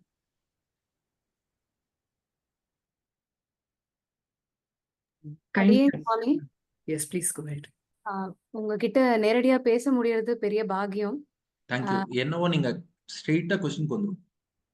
அது இது ரொம்ப சில்லியான கேள்வியான்னு எனக்கு இல்ல தெரியல. அது எல்லாமே நீங்க ஸ்ட்ரெயிட்டா கொஸ்டின் மட்டும் கேளுங்க. என் ஆன்சர் மட்டும் சொல்லிடுறேன். எல்லாருக்குமே சொல்றேன். Just one question one answer அப்படி இருந்தா நிறைய பேர் பெனிஃபிட் ஆகும். Correct. One question one answer அவ்வளவுதான். கொஸ்டினை பத்தி விமர்சனமே நானே எதுவுமே சொல்ல, நீங்களே ஏன் சில்லிங்கிறீங்க. நேரா கொஸ்டின் வாங்க. சரி, ஓகே. ஸோ இப்போ பேரண்ட்ஸ் எல்லாருக்குமே வந்து நம்ம நல்லா ஃபாலோ பண்ணணும், நம்ம நல்லா எக்ஸாம்பிளா இருக்கணும்ன்ற ஆசை இருந்துட்டு இருக்கு. பட் இப்போ சில பேருக்கு எடுத்துட்டா ரொம்ப ஸ்ட்ரெஸ் லெவல், நீங்க சொன்ன மாதிரி ஸ்ட்ரெஸ் லெவல்ஸ் அது இதுன்றதுனால சீக்கிரமா விரக்தி ஆயிடுறது. என்னத்த பண்ணி என்னத்த கண்டுன்ற மாதிரி ஒரு ஒரு விரக்தி. we will not say it outside. நம்ம வெளியில இதே வார்த்தையை யூஸ் பண்ண மாட்டோம். Please proceed. பட்டுன்னு நம்மளுக்கு ஒரு மாதிரி ஆயிடும். அத பார்த்துட்டு நம்மளுக்கு அதையும் அவ பார்த்துட்டு தான் இருக்கா. சோ அதை எப்படி ஓவர் கம் பண்றதுன்னு தெரியல. சட்டுன்னு வந்து ஒரு மாதிரி ஆயிடுறது. அண்ட் இப்போ அவளை சொல்லி தப்பு இல்லை. ஏன்னா எக்ஸாம்ஸ் கொஸ்டின்ஸ் எல்லாத்துலயுமே வந்து இது பண்றதுனால என்ன பலன், இதை பண்ணா என்ன கிடைக்கிறது, இதை ஆனா என்ன வருது, எல்லாத்துலயுமே ஒரு இன்ஸ்டன்ட் கிராட்டிபிகேஷனும் ஒரு அவுட்கமும் ஓரியன்டா தான் எல்லாமே இருக்கு. இது இல்லைன்னா இது யூஸ்லெஸ் அப்படின்ற மாதிரி தான் அவளோட மைண்ட் செட் அப்படி ஃபிக்ஸ் ஆயிடுது. Because of the educational system and so many இருக்கு. ஸோ இப்போ இதையும் தாண்டி நம்ம இப்போ என்ன மாதிரி ஆட்கள் சட்டுன்னு ரொம்ப வருத்தப்படுறது, ரொம்ப அஃபெக்ட் ஆகிறதுக்கு, இதுலேருந்து வெளியில வந்து நான் ஒழுங்கா பண்ணாதான் என்னால ஒருத்தருக்கு சொல்ல முடியும். ஸோ அதுக்கு என்ன சொல்றேன். ஒன்றும் இல்ல, இந்த மாதிரி உங்களுக்கு வந்து ஒரு இன்ஸ்டன்டா கிடைக்க வேண்டியது ஒண்ணு கிடைக்கல. நம்ம ஒரு பிரார்த்தனை பண்றோம், அது நிறைவேறல, அதனால ஒரு விரக்தி. அல்லது ஒரு எக்ஸாம் அட்டெண்ட் பண்றோம், அதுல வந்து நம்ம எதிர்பார்த்த சக்சஸ் வரல, அதனால விரக்தி. எப்பப்பெல்லாம் இந்த மாதிரி விரக்தி வருதோ, அப்போ ஒண்ணே ஒண்ணு புரிஞ்சுக்கோங்க. இந்த ஒரு தோல்வியோ, ஏமாற்றமோ எது வந்ததோ, அது உங்கள் நன்மைக்காக தான் வந்ததுன்னு மட்டும் நல்லா புரிஞ்சுக்கோங்க. ஏன்னா, இப்போ ஒண்ணு கிடைக்கல. பகவான்ட்ட நீங்க பிரார்த்தனை பண்ணீர்கள், உருகி வேண்டீர்கள். ஆனா அவன் குடுக்கலைன்னா, அத விட பெட்டரா வேற ஒரு பெரிய விஷயம் பகவான் குடுக்க போறாருன்னு அர்த்தம். அந்த பாசிட்டிவிட்டி மட்டும் மனசுல வளர்த்துக்கோங்க. மெயின் ப்ராப்ளம் எங்கன்னா, இங்க உங்களுக்கு விரக்தின்னு அர்த்தம் இல்ல. இன்ஸ்டன்ட்டா கிடைக்கலன்னு அர்த்தம் இல்ல. இன்னைக்கு உலகத்துல நெகட்டிவ் தாட்ஸ் ஜாஸ்தியா இருக்கு. அதனால எல்லாருக்கும் இது வரதுக்கு காரணம் என்னன்னா, நெகட்டிவ் தாட்ஸ்ங்கிறது ஜாஸ்தியா இருக்கு. மாறாக நம்ம பாசிட்டிவ் தாட்ஸ இன்னும் நிறைய இன்கிரீஸ் பண்ணிக்கணும். நம்ம எத பார்த்தாலும் ஒரு பாசிட்டிவ் அவுட்லுக்கோட இன்னைக்கு ஒரு தோல்வியே வந்தா, எதா இருந்தாலும் நீங்க எந்த அவுட்லுக்ல, எந்த பார்வையில பார்க்கிறீர்களோ, அத பொறுத்து தான் உங்களுக்கு பலன்கிறது தீர்மானமாகும். ஏன்னா, ஒரே விஷயத்த 2 விதமாக பார்க்கலாம். ஒரு கிளாஸ்ல ஹால்ஃப் வாட்டர் இருக்குன்னா, நான் என்ன சொல்லுவேன்னா, திஸ் கிளாஸ் இஸ் ஹால்ஃப் ஃபுல்லும்பேன். அதையே இன்னொருத்தன் பார்க்கிறவன் திஸ் கிளாஸ் இஸ் ஹால்ஃப் எம்ப்டிம்பான். ஹால்ஃப் ஃபுல்லுங்கிறது கரெக்ட்டா, ஹால்ஃப் எம்ப்டிங்கிறது கரெக்ட்டானா 2ம் கரெக்ட் தான். பட் எந்த பார்வையில பார்க்கிறோங்கிறதுல தான் இருக்கு. சோ ஈவன் சக்சஸையே நீங்க அப்படித்தான் பார்க்கணும். Success and failures are relative terms. 2மே ரிலேட்டிவ் டெர்ம்ஸ் தான். நீங்க எப்படி பார்க்கிறீர்களோ அத பொறுத்து தான் அது சக்சஸோ ஃபெயிலியரோ. அப்ப நீங்க பார்க்கிறதே ஒரு பாசிட்டிவ் அவுட்லுக்ல பார்க்க ஆரம்பிங்க. அப்படி பார்க்க ஆரம்பித்தால், பார்க்க தெரிந்தால் பார்வை தெரியும். அப்படி பார்வை தெரிஞ்சிருச்சுன்னா, பார்த்து நடந்தால் பயணம் தொடரும். அதுல நீங்க உங்க டிராவல் பண்ணுங்கோ. கொஞ்சம் டைம் ஆனாலும் மனசுல மட்டும் உறுதி வச்சுன்னு டிராவல் பண்ணுங்க. பயணம் தொடர்ந்தால் கதவு திறக்கும். நீங்க டிராவல் பண்ணிட்டு இருந்தா என்னைக்கோ ஒரு நாள் சக்சஸ் வந்தே தீரும். It will knock at your door. கதவு திறந்தால் காட்சி கிடைக்கும். காட்சி கிடைத்தால் கவலை தீரும். கவலை தீர்ந்தால் வாழலாம். வாழ நினைத்தால் வாழலாம். வழியா இல்லை பூமியில். ஆழக்கடலும் சோலையாகும். ஆசை இருந்தால் நீந்தி வா. அதனால சக்சஸ்ல நமக்கு தேவை ஆசை மட்டும்தான். பகவான்கிட்ட நம்பிக்கை இருக்கணும். சக்சீட் பண்ணணுங்கிற விருப்பமும் பகவான்கிட்ட நம்பிக்கையும் இருந்ததுன்னா, உங்க வெற்றியை உங்களை தவிர வேற யாராலையும் தடுக்க முடியாதுன்னு ஞாபகம் வச்சுக்கோங்க. பெருமாள் கொடுக்க ரெடியா இருக்காரு. சுவாமி அடி ஸ்ரவன் கை தூக்கி இருக்கான். குழந்தை கேட்கட்டும். அடியேன் நான் இப்ப ஸ்கூலுக்கு போறதுனால ஆ, மாத்தியானிகம் பண்ண முடியல. சோ அதனால அதுக்கு ஏதாவது என்ன பிராய்ச்சித்தம் பண்ண முடியல? மாத்தியானிகம் காத்தால மத்தியானம் பண்ணிட்டு போயிடுங்க. காத்தால சந்தியாவந்தனம் பண்ண உடனேயே மத்தியானமும் பண்ணிட்டு போயிடுங்க. ஆஹ் சரி, நன்றி. அவ்வளவுதான். Okay, thank you. நமஸ்காரம் சுவாமி. எஸ். வித்யாலட்சுமி நரேன். ஆக்சுவலா இப்போ என்னோட கொஸ்டின் என்னன்னா, I like to explain with example. என்னன்னா, இப்போ எங்க குழந்தைகளுக்கு வந்து நீங்க சொல்ற மாதிரி நெத்திட்டு போகணும், இந்த மாதிரி இருக்கணும், ஸ்கிரீன் டைம் கம்மி பண்ணணும் அப்படின்னு எல்லாமே சொல்லி நம்ம சொல்லி கொடுக்குறோம், அதை ஃபாலோ பண்றா. என் பொன் குழந்தை பார்த்தீங்கன்னா 2nd ஸ்டாண்டர்ட் வரைக்கும் ஸ்விட்ச் ஆன் இட்டு போயிட்டு இருந்தா ஸ்கூலுக்கு. But when it come now, இப்ப வந்து அவ 6th ஸ்டாண்டர்ட் படிக்கிறா. So when it comes to the pre teenage, அந்த ஏஜ் வரும்போது அதாவது அதர் கம்யூனல் பீப்புள் விட்டுடுங்க, நம்ம கம்யூனல் பீப்புளே வந்து கேலி பண்றா, கிண்டல் பண்றா. இப்போ ஆத்துக்கு வரும்போது நம்ம சொந்தக்கார குழந்தைகள் வரா, நம்ம மனுஷா வரா, இல்ல நம்ம ஃப்ரெண்ட்ஸ் வரா அப்படின்னா, நீ வந்து டைம்ல டிவிலயோ ஆர் மொபைல்லயோ டைம் ஸ்பெண்ட் பண்ணக்கூடாது, டு நீ அவளோட போய் விளையாடு, டைம் ஸ்பெண்ட் பண்ணு அப்படின்னு சொன்னா, she is following what ever நாங்க என்ன சொல்றோமோ அதை கேட்கற ரெடியா இருக்கிற குழந்தை. பட் வர்ற குழந்தைகள் அதுக்கு தகுந்த மாதிரி இருக்கிறது இல்ல. அப்போ என்ன சொல்றேன்னா, நீ என்ன இன்னும் அந்த காலத்து மாதிரி பூமரா இருக்கு. உங்க கொஸ்டின் புரிஞ்சுடுத்து. அதாவது இந்த பியர் குரூப்னு இருக்காளே, இவ வந்து நெத்திக்கிட்டுண்டா இது பண்ணா நட்டணத்துல இருந்தா அவள கிண்டல் பண்றாங்க. ஸ்கூலுக்கு போனாலும் இல்ல இப்ப ஒரு டேர்ம் வேற யூஸ் பண்றா, நீ என்ன பூமரா இருக்க, இன்னும் அந்த காலத்து பொண்ணு மாதிரி இருக்க, ஓடி விளையாடலாம்னு சொல்ற, ஒழிஞ்சு விளையாடலாம்னு சொல்ற. இல்ல, நன்னா கேட்டுக்கோங்க. இதுக்கு என்ன ஆன்சர்னா, இப்படி எல்லாம் கிண்டல் பண்ணுவோம். இவங்களுக்கு நீங்க கொடுக்குற ஆன்சர் என்னன்னா, அகாடமிக்ஸ்லயும் சரி, எக்ஸ்ட்ரா கரிக்குலர்லயும் சரி, கோ கரிக்குலர்லயும் சரி, நிறைய அவளை அச்சீவ் பண்ண சொல்லுங்க. அவன் கிண்டல் பண்றானோ மூக்கு மேல விரல வைக்கிற மாதிரி அச்சீவ் பண்ண சொல்லுங்க. அச்சீவ் பண்ணி மேல வந்ததுக்கு அப்புறம் எவன் எல்லாம் கிண்டல் பண்ணானோ கப் சிப்னு வாங்கி முடியும். I am coming to that point. Actually அவ எல்லாத்துலயுமே நீங்க சொல்ற மாதிரி டாப்பரா இருக்கா, கிளாஸ்லயும் ஷீ இஸ் டாப்பர். பட் அவ என்ன சொல்றா, எனக்கு ஃப்ரெண்ட்ஸே இருக்க மாட்டேங்கிறா, ஐ எம் ஃபீலிங் லோன்லி, நான் தனியா என்ன மட்டும் தனிமைப்படுத்துற மாதிரி இருக்கு, நான் தனியா இருக்க மாதிரி இருக்கு. அது வந்து ஒரு தனி ப்ராப்ளம். அதுக்கு வந்து அவ என்ன பண்ணணும், நாம நெத்திக்கிட்டுக்கிறோம் இதெல்லாம் பண்றோம்னாலும் நாம நம்மள ஆடா காமிச்சுக்க கூடாது. நாம வந்து போகும்போது ஹலோ ஹாய், அவன் என்ன லாங்குவேஜ் யூஸ் பண்ணுவானோ அதுல பேட் வேர்ட்ஸ் இருந்ததுன்னா அதை அவாய்ட் பண்ணிப்போம். பட் கலோக்கியல் லாங்குவேஜ் நான் மீன் பண்றேன். அவன் எப்படி பேசுவானோ அவன்கிட்ட அவன் லாங்குவேஜ்ல அவனுக்கு புரியற மாதிரி பேசிட்டு அவனோட நம்ம வந்து எந்த இதுல ஃப்ரெண்ட்ஷிப் பரிமாறணும். அப்படின்னா எங்க நிலைமையில நான் மெடிக்கல் காலேஜ்ல படிச்சேன். அவன் எல்லாம் வந்து ஒரு நாள் ஒருத்தன் ட்ரீட் வைக்கணுமா, கேன்டீன் கழிச்சுன்னு போமா. நான் கேன்டீன்ல சாப்பிட மாட்டேன். வாங்கப்பா உங்களுக்கு எல்லாம் ட்ரீட் வைக்கணும் அவ்வளவுதானே, கேன்டீன் வாங்கணும் உட்காந்துப்பேன். அவங்களோட உட்காந்துட்டு நானும் பேசிட்டே இருப்பேன், அரட்டை அடிப்பேன். அவங்க சாப்பிடுவான், நான் சாப்பிடாம சும்மா உட்காந்து வருவேன், அவ்வளவுதான். அப்போ நாம டோட்டலா ஐசோலேட் ஆகி போனோம்னா அது தனி பிரச்சனை. டோட்டலா ஐசோலேட் ஆகாம அவ கூடவே இருந்துட்டு இருக்கணும். கூடவே இருந்தாலும் நம்ம அனுஷ்டானத்தை நாம விடாம இருக்கணும், அவ்வளவுதான். அது ஒரு ஸ்மால் தின் லைன். தேங்க்யூ. அவ குழந்தை பக்கத்துல இருக்கா. சோ நாங்க சொல்றதை விட கம்ஸ் ஃப்ரம் சம்ஒன் எல்ஸ் அப்படிங்கும்போது she can take it up easily. ஜாலியா விளையாட சொல்லுங்க, எல்லாரோடையும் போய் ஜாலியா விளையாட சொல்லுங்க. இது ஒரு ஹிண்ட்ரன்ஸே கிடையாது. அவன் யாராவது கிண்டல் பண்ணான்னா கிண்டல் பண்றதை மட்டும் பெருசா எடுத்துக்க வேண்டாம், அழ வேண்டாம், நீ அந்த கிண்டல் பண்ணிட்டியே அந்த மாதிரி கேட்க வேண்டாம். இவங்களுக்கு எல்லாம் அதுதான் ட்ரிகர். ஓகே நிறைய பண்ணலாம்னு தோணும். அதெல்லாம் சொன்னா கேஷுவலா எடுத்துட்டு சில பேருக்கு அதுவே அடையாளமா விடும். ஏன்னா நான் ஒரு ஜிஹெச்ல ஒர்க் பண்ணிட்டு இருந்தேன், எல்லாம் நாமம் போட்ட டாக்டர் வந்துட்டாருப்பா, ஓகே அது நமக்கு அடையாளமா போயிட்டு ஓகே விட்டு போயிட்டே இருக்க வேண்டியது. சேஷகிரி சுவாமி சுவாமி அடியேன். இப்போ குழந்தை ஸ்கூலுக்கு இல்லைன்னா காலேஜ் போகும்போது சுவாமன் அவங்க அங்க அங்க இருக்கிற பசங்க கூட இன்டராக்ட் பண்றதுனால they get influenced by them and they start comparing the parents. For example இப்போ என்னோட மனைவி ஒர்க் பண்ணல, but all her friends are working. I mean அவங்க parents are lady is also working in their home. So she compares and thinks that this my mom is waste அப்படின்னா அவங்க ஒன்றும் பெருசா சாதிக்கல, ஒன்றும் பெருசா இல்ல, she is waste அப்படின்ற மாதிரி நினைக்கிறாங்க. even though she is an engineer, she thinks நீ வேலைக்கு போல, நீ சம்பாதிக்கல, அதனால நீ பெருசா ஒன்றும் இல்லை அப்படின்ற மாதிரி. ஸோ அதனால என்ன ஆகுதுன்னா whatever the mom says or does அது பெருசா அவங்க எடுத்துக்க மாட்டேன்றாங்க. நீ வேஸ்ட் அப்படின்ற மாதிரி தான் அவங்க தாட். ஐ மீன் வாய் திறந்து சொல்ல மாட்டாங்க நீ வேஸ்ட் அப்படின்ட்டு, but that feeling is there in their heart. Actually it is more of a family problem and a personal relationship problem தான். இதுல அடியன் பெருசா கருத்து சொல்றதுக்கு இல்ல. பட் ஒண்ணு நீங்க கேள்வி கேட்டதுனால நான் பதில் சொல்லணும்னா, உங்க பொண்ணுக்கு நேரா நீங்க உங்க ஒய்ஃபை நல்லா தூக்கி வச்சு பேசுறது தான் இதுக்கு ஒரே ரெமெடி. நீங்க உங்க ஒய்ஃபு என்னை விட நீதான்ப்பா கிரேட்டு, நான் வேலைக்கு போய் என்ன சாதிக்கிறேனோ நீ வேலைக்கே போகாம அதை சாதிச்சுட்ட அப்படின்னு சொல்லி நீங்க ஒரு 4 வார்த்தை அப்படி என்கரேஜிங்கா அவளை சொல்றதுதான் பார்க்கும்போது, என்னப்பா நம்ம அப்பா வேலை பார்க்கறாரு நினைச்சிட்டு இருக்கோம், நான் அப்பாவே அம்மாவை தானே தூக்கி கொண்டாடுறாரு, நீங்க தான் உங்க டாக்டருக்கு முதல் ஹீரோவே கொண்டாடிட்டா அதுக்கப்புறம் என்ன. அடியேன் சுவாமி தாசன். Okay thank you. வேற யாருக்காவது ஏதாவது கேட்கணுமா? அடியன் இந்த மாதிரி பிளாட்ஃபார்ம் தேவையோட எங்களுக்கு கிடைச்சதே பரம பாக்கியம் அடியன். சொல்லுங்க சுவாமி. வெங்கடேஷ் சுவாமி அனந்த கோடி நமஸ்காரம். உங்களோட வீடியோஸ் அத்தனையும் தவறாம நம்ம பார்த்துருக்கோம், குழந்தைலாம் பார்க்குறேன். எனக்கு மிருதுலா மேம் கேட்ட அந்த இதுக்கு தான் எனக்கு ரேஸ் ஹேண்ட் போட தெரியல. எங்க பசங்க இங்க கனடால இருக்கா, அவ நெத்திகள்லாம் இட்டுன்னு தான் போவேன். யாராவது ஏதாச்சும் சொன்னா ரொம்ப திமுறா சொல்லிடுவேன்.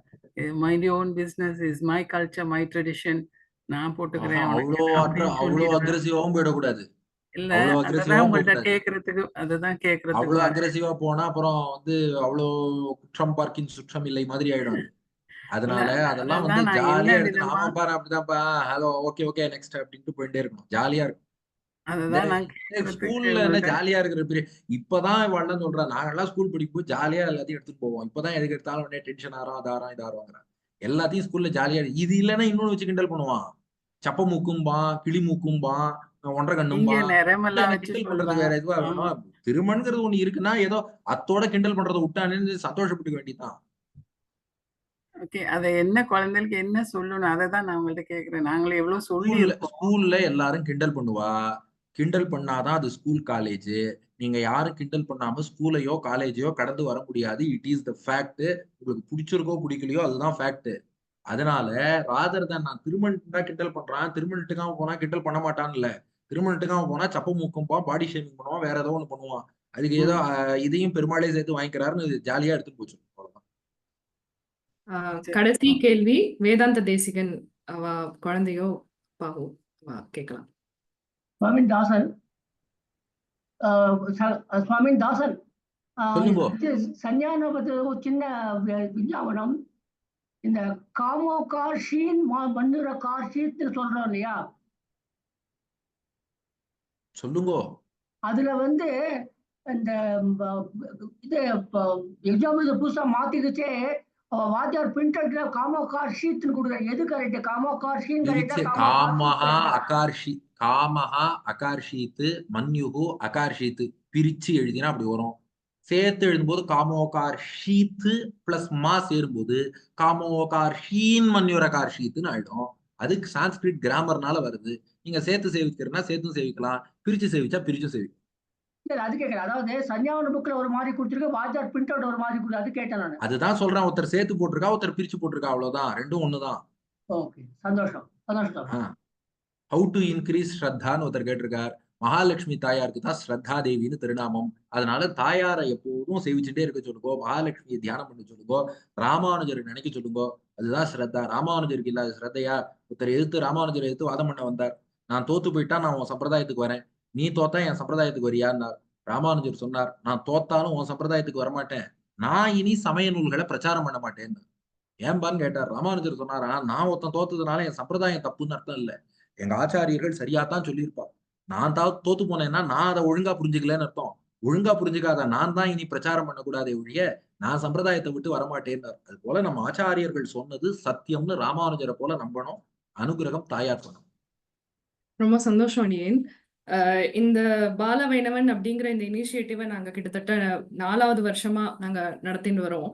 இந்த விஜயதசமி நாங்க ஒரு கரிக்குலம் மாதிரி குழந்தைகளுக்கு கிளாஸஸ் ஏற்படுத்தின்னு வரோம். இதுக்கான இத்தனை பேரண்ட்ஸ் கேட்ட கொஸ்டின்கான ஆன்சரே எங்களுடைய கிளாஸஸோட ஒரு கோல் தான் ஆக்சுவலி. ஏன்னா நாங்க எல்லாருமே urban parents, including us, we are also young mothers who are conducting classes, running it, everything. Main reason for this is that நம்ம குழந்தைகளுக்கு ஒரு கம்யூனிட்டி ப்ரெசன்ஸ் வேணும். நம்ம குழந்தைகள், அதாவது என் கிளாஸ்க்கு வர குழந்தையால என் பாஷைய, நான் பேசுற பிராமண பாஷைய என் கிளாஸ்ல ஒண்டி தான் பேச முடியாது. இப்போ அதுதான் நிதர்சனமான உண்மை. வெளியில ஸ்கூல்ல பேச முடியாது. பக்கத்தாத்து குழந்தையோட இங்கிலீஷ்ல தான் பேசணும். ஸ்கூலுக்கு போனா நீ கம்ப்ளீட்டா இங்கிலீஷ்ல தான் பேசணும். இல்ல பெங்களூர்ல இருக்கியோ எந்த ஊர்ல இருக்கியோ அந்த ஊர் பாஷையை தான் பேசணும். தமிழ்நாட்டு ஸ்கூல்ல கூட இங்கிலீஷ்ல தான் பேசணும். தமிழ்நாட்டு லாங்குவேஜும் the slang you need to change the moment you go outside. So நீ பேசுற பாஷையிலேருந்து, நீ இட்டுக்கிற இந்த திருமண், இந்த நெத்திக்கு ஏன் இட்டுக்கிற இந்த கொஸ்டின்ஸ்லேருந்து அதுக்கான கன்விக்ஷன் எப்போ வரும் அப்படின்னா, எனக்குன்னு ஒரு கம்யூனிட்டி இருக்குப்பா, அந்த கம்யூனிட்டிக்குள் நானும், எனக்கு என்னை சுற்றி பெரிய ஆள் இருக்கு அப்படின்ற அந்த கன்விக்ஷன் குழந்தைகளுக்கு வரைச்ச அந்த கம்யூனிட்டி ப்ரெசன்ஸ் இருக்குன்னு தெரியறச்சதான் வரும். இன்றைய காலகட்டத்தில் நம்மளால அதை வெளியில போய் சும்மா பக்கத்துல கோயில்ல தேட முடியறது இல்லை. ரொம்ப கஷ்டமான ஒரு விஷயமா இருக்கு. முன்னாடி அக்ரஹார காலத்துல நம்மளையே பல பேர் 60 வருஷத்துக்கு முன்னாடி ஸ்வயமாச்சாரியா வம்சத்துல எல்லாம் வந்தவா இன்னைக்கு நம்ம பஞ்சசம்ஸ்காரம் கூட பண்ணிக்காதவாதான் இருக்கும். ஸோ அந்த மாதிரி ஒரு நிலைமைக்கு நாம எல்லாம் தள்ளப்பட்டிருக்கோம் because of urbanisation and globalisation. ஆனா இன்னமும் அதை சொல்லிட்டு நம்ம 1990s நடந்த ஒரு விஷயத்திலே நிக்க முடியாது. we are now the 90s kids இல்லையா? ஸோ நம்ம we need to step in and create that community presence for them even though it is online. So on the effort தான் நாங்க as young mothers we have begun this initiative for title பாலவைணவன். அதுல இப்போ upcoming classes நடக்க போறது Ramayanam for சில்ட்ரன்றதும், Andal கதையில திருப்பாவையிலேருந்தும் நாச்சியார் திருமொழியிலேருந்தும் ஆண்டாள் எப்படி என்ன மாதிரி கதைகள் சொல்லியிருக்கா அப்படிங்கறதெல்லாமும் நாங்க 2 கிளாஸஸா விஜயதசமிலேருந்து அட்மிஷன்ஸ் ஓப்பனா இருக்கு. அது முதல் இன்ஃபர்மேஷன். இந்த மைண்ட்ஃபுல் மார்கழி டாக் சீரீஸ் சுவாமி சொன்ன மாதிரி மாசம் நாங்க போன மாசத்துலேருந்து ஆரம்பிச்சோம். போன மாசம் இட் வாஸ் அபவுட் சந்தியாவந்தனம். இந்த மாசம் ஒரு கன்சிஸ்டன்சி வேணும் ஒரு டெய்லி லைஃப் ப்ராக்டிசஸ்ல. அது ஃபேமிலிஸா நம்ம எப்படி கொண்டு வருது அப்படிங்கிறது தான் இந்த டாக் சீரீஸோட கோலே. அடுத்த மாசத்தோட topic phalashruti in Sri Vaishnava saints. So we know that there are phalashruti in saints and அந்த சில ஃபலஸ்ருதிக்காக இதுக்காக இதை சேவிக்கிறோம், இதுக்காக இந்த விஷயத்த பண்றோம் அப்படிங்கிறது பண்றோம். நம்ம ஆச்சாரியா அதெல்லாமும் என்கரேஜ் பண்றா. ஆனா நம்ம ஸ்ரீ வைஷ்ணவ சம்பிரதாயத்திலையும் ஃபலஸ்ருதி இருக்கு, அதுவும் இருக்கு. அது வேணுங்கிறவா அதுலேருந்தும் நாடலாம், அதையும் ஒரு தொடக்கமாகவும் எடுத்துட்டு பண்ணலாம். எதுக்கோ நம்ம பெருமாளை தானே வச்சுக்கிறோம், பெருமாளையே பிடிச்சிக்கலாம் அப்படிங்கிற ஐடியால இந்த ஒரு டாபிக் அரேஞ்ச் பண்ணியிருக்கோம். ஸோ அதுக்கும் அடுத்த மாதம் இதே மாதிரி last Saturday of this next month October this talk will happen. Bhagavata definitely எல்லாரும் அதுக்கும் அட்டென்ட் பண்ணணும். And please spread this news. Until Margazhi இந்த டாக்ஸ் மாதம் நடந்துட்டு இருக்கும். நடுவில் ஒரு மாதம் 2 தடவை வேற இருக்கு. ஸோ கண்டிப்பா எல்லாரும் அட்டென்ட் பண்ணணும். இந்த டாக் சீரீஸ்க்கு எங்களுக்கு ரொம்ப அழகா இத்தனை விஷயத்த எளிமையாகவும் சொல்லி எங்களை இது பண்ணின வெங்கடேஷ் சுவாமிக்கு ரொம்ப நமஸ்காரங்கள். தேங்க்யூ அடி. இப்போ ராதா ஒரு சின்ன பாட்டு பாடி இந்த கிளாஸ இந்த செஷனை நிவர்த்தி பண்ணிப்பா. சொல்லுவன் வைஷ்ணவன், வைஷ்ணவ லட்சணம் எப்படி இருக்கணும் அப்படிங்கறத பத்தின ஒரு சின்ன பாட்டு தமிழ்ல. சொல்லுவன் வைஷ்ணவன் யாரென கேளி, சோர்ந்தவன் பீடையை அறிவாரே. எல்லோர் தம் துக்கத்தை எரிப்பவனாயினும் எள்ளளவும் கர்வமடையாரே. மண்ணுயிர் மக்களை வந்தித்து நிற்பார், மாசர நிந்தனை மொழியாரே. சொல் மனமுடலது சுத்தமதானவன், சோதி உற்றால் பெற்ற தாய்மாரே. பாவ பேராசையற்று பார்வை சமத்துவமுற்று பரஸ்திரியை தாயென மொழிவாரே. நாவினால் பொய் மொழி நவிலவும் மாட்டார், நாளும் பிறர் செல்வம் தீண்டாரே. மாயையும் மோகமும் வாழும் அவன் பால், மனதில் வைராகியமும் உருவாரே. ஓயாமல் ராமனை உள்ளம் நினைந்திட, உண்டு புண்ணிய புலனுடலதிலே. காமமும் குரோதமும் கபடமும் லோபம் கனவிலும் இல்லாத கனவானே. பாமரர் பார்த்திட பற்பல தலைமுறை, பாவனமடைந்திட செய்வானே. பாவனமடைந்திட செய்வானே. ஆழ்வார் எம்பெருமானார் ஆச்சாரியன் திருவடிகளே சரணம். பாகவதா எல்லாருக்கும் நமஸ்காரம். We can now leave the meeting. ரொம்ப சந்தோஷம் அடி. நமஸ்காரம். கோதா கோவிந்தா. கோவிந்தா. கோதா கோவிந்தா. கோதா கோவிந்தா. கோதா கோவிந்தா. கோதா கோவிந்தா. அடியன் கோதா கோதா கோவிந்தா. கோதா கோவிந்தா. கோதா கோவிந்தா. Thank you. அடியன் மகாலட்சுமி ராமானுஜதாசி கோதா கோவிந்தா. கோவிந்தா கோவிந்தா.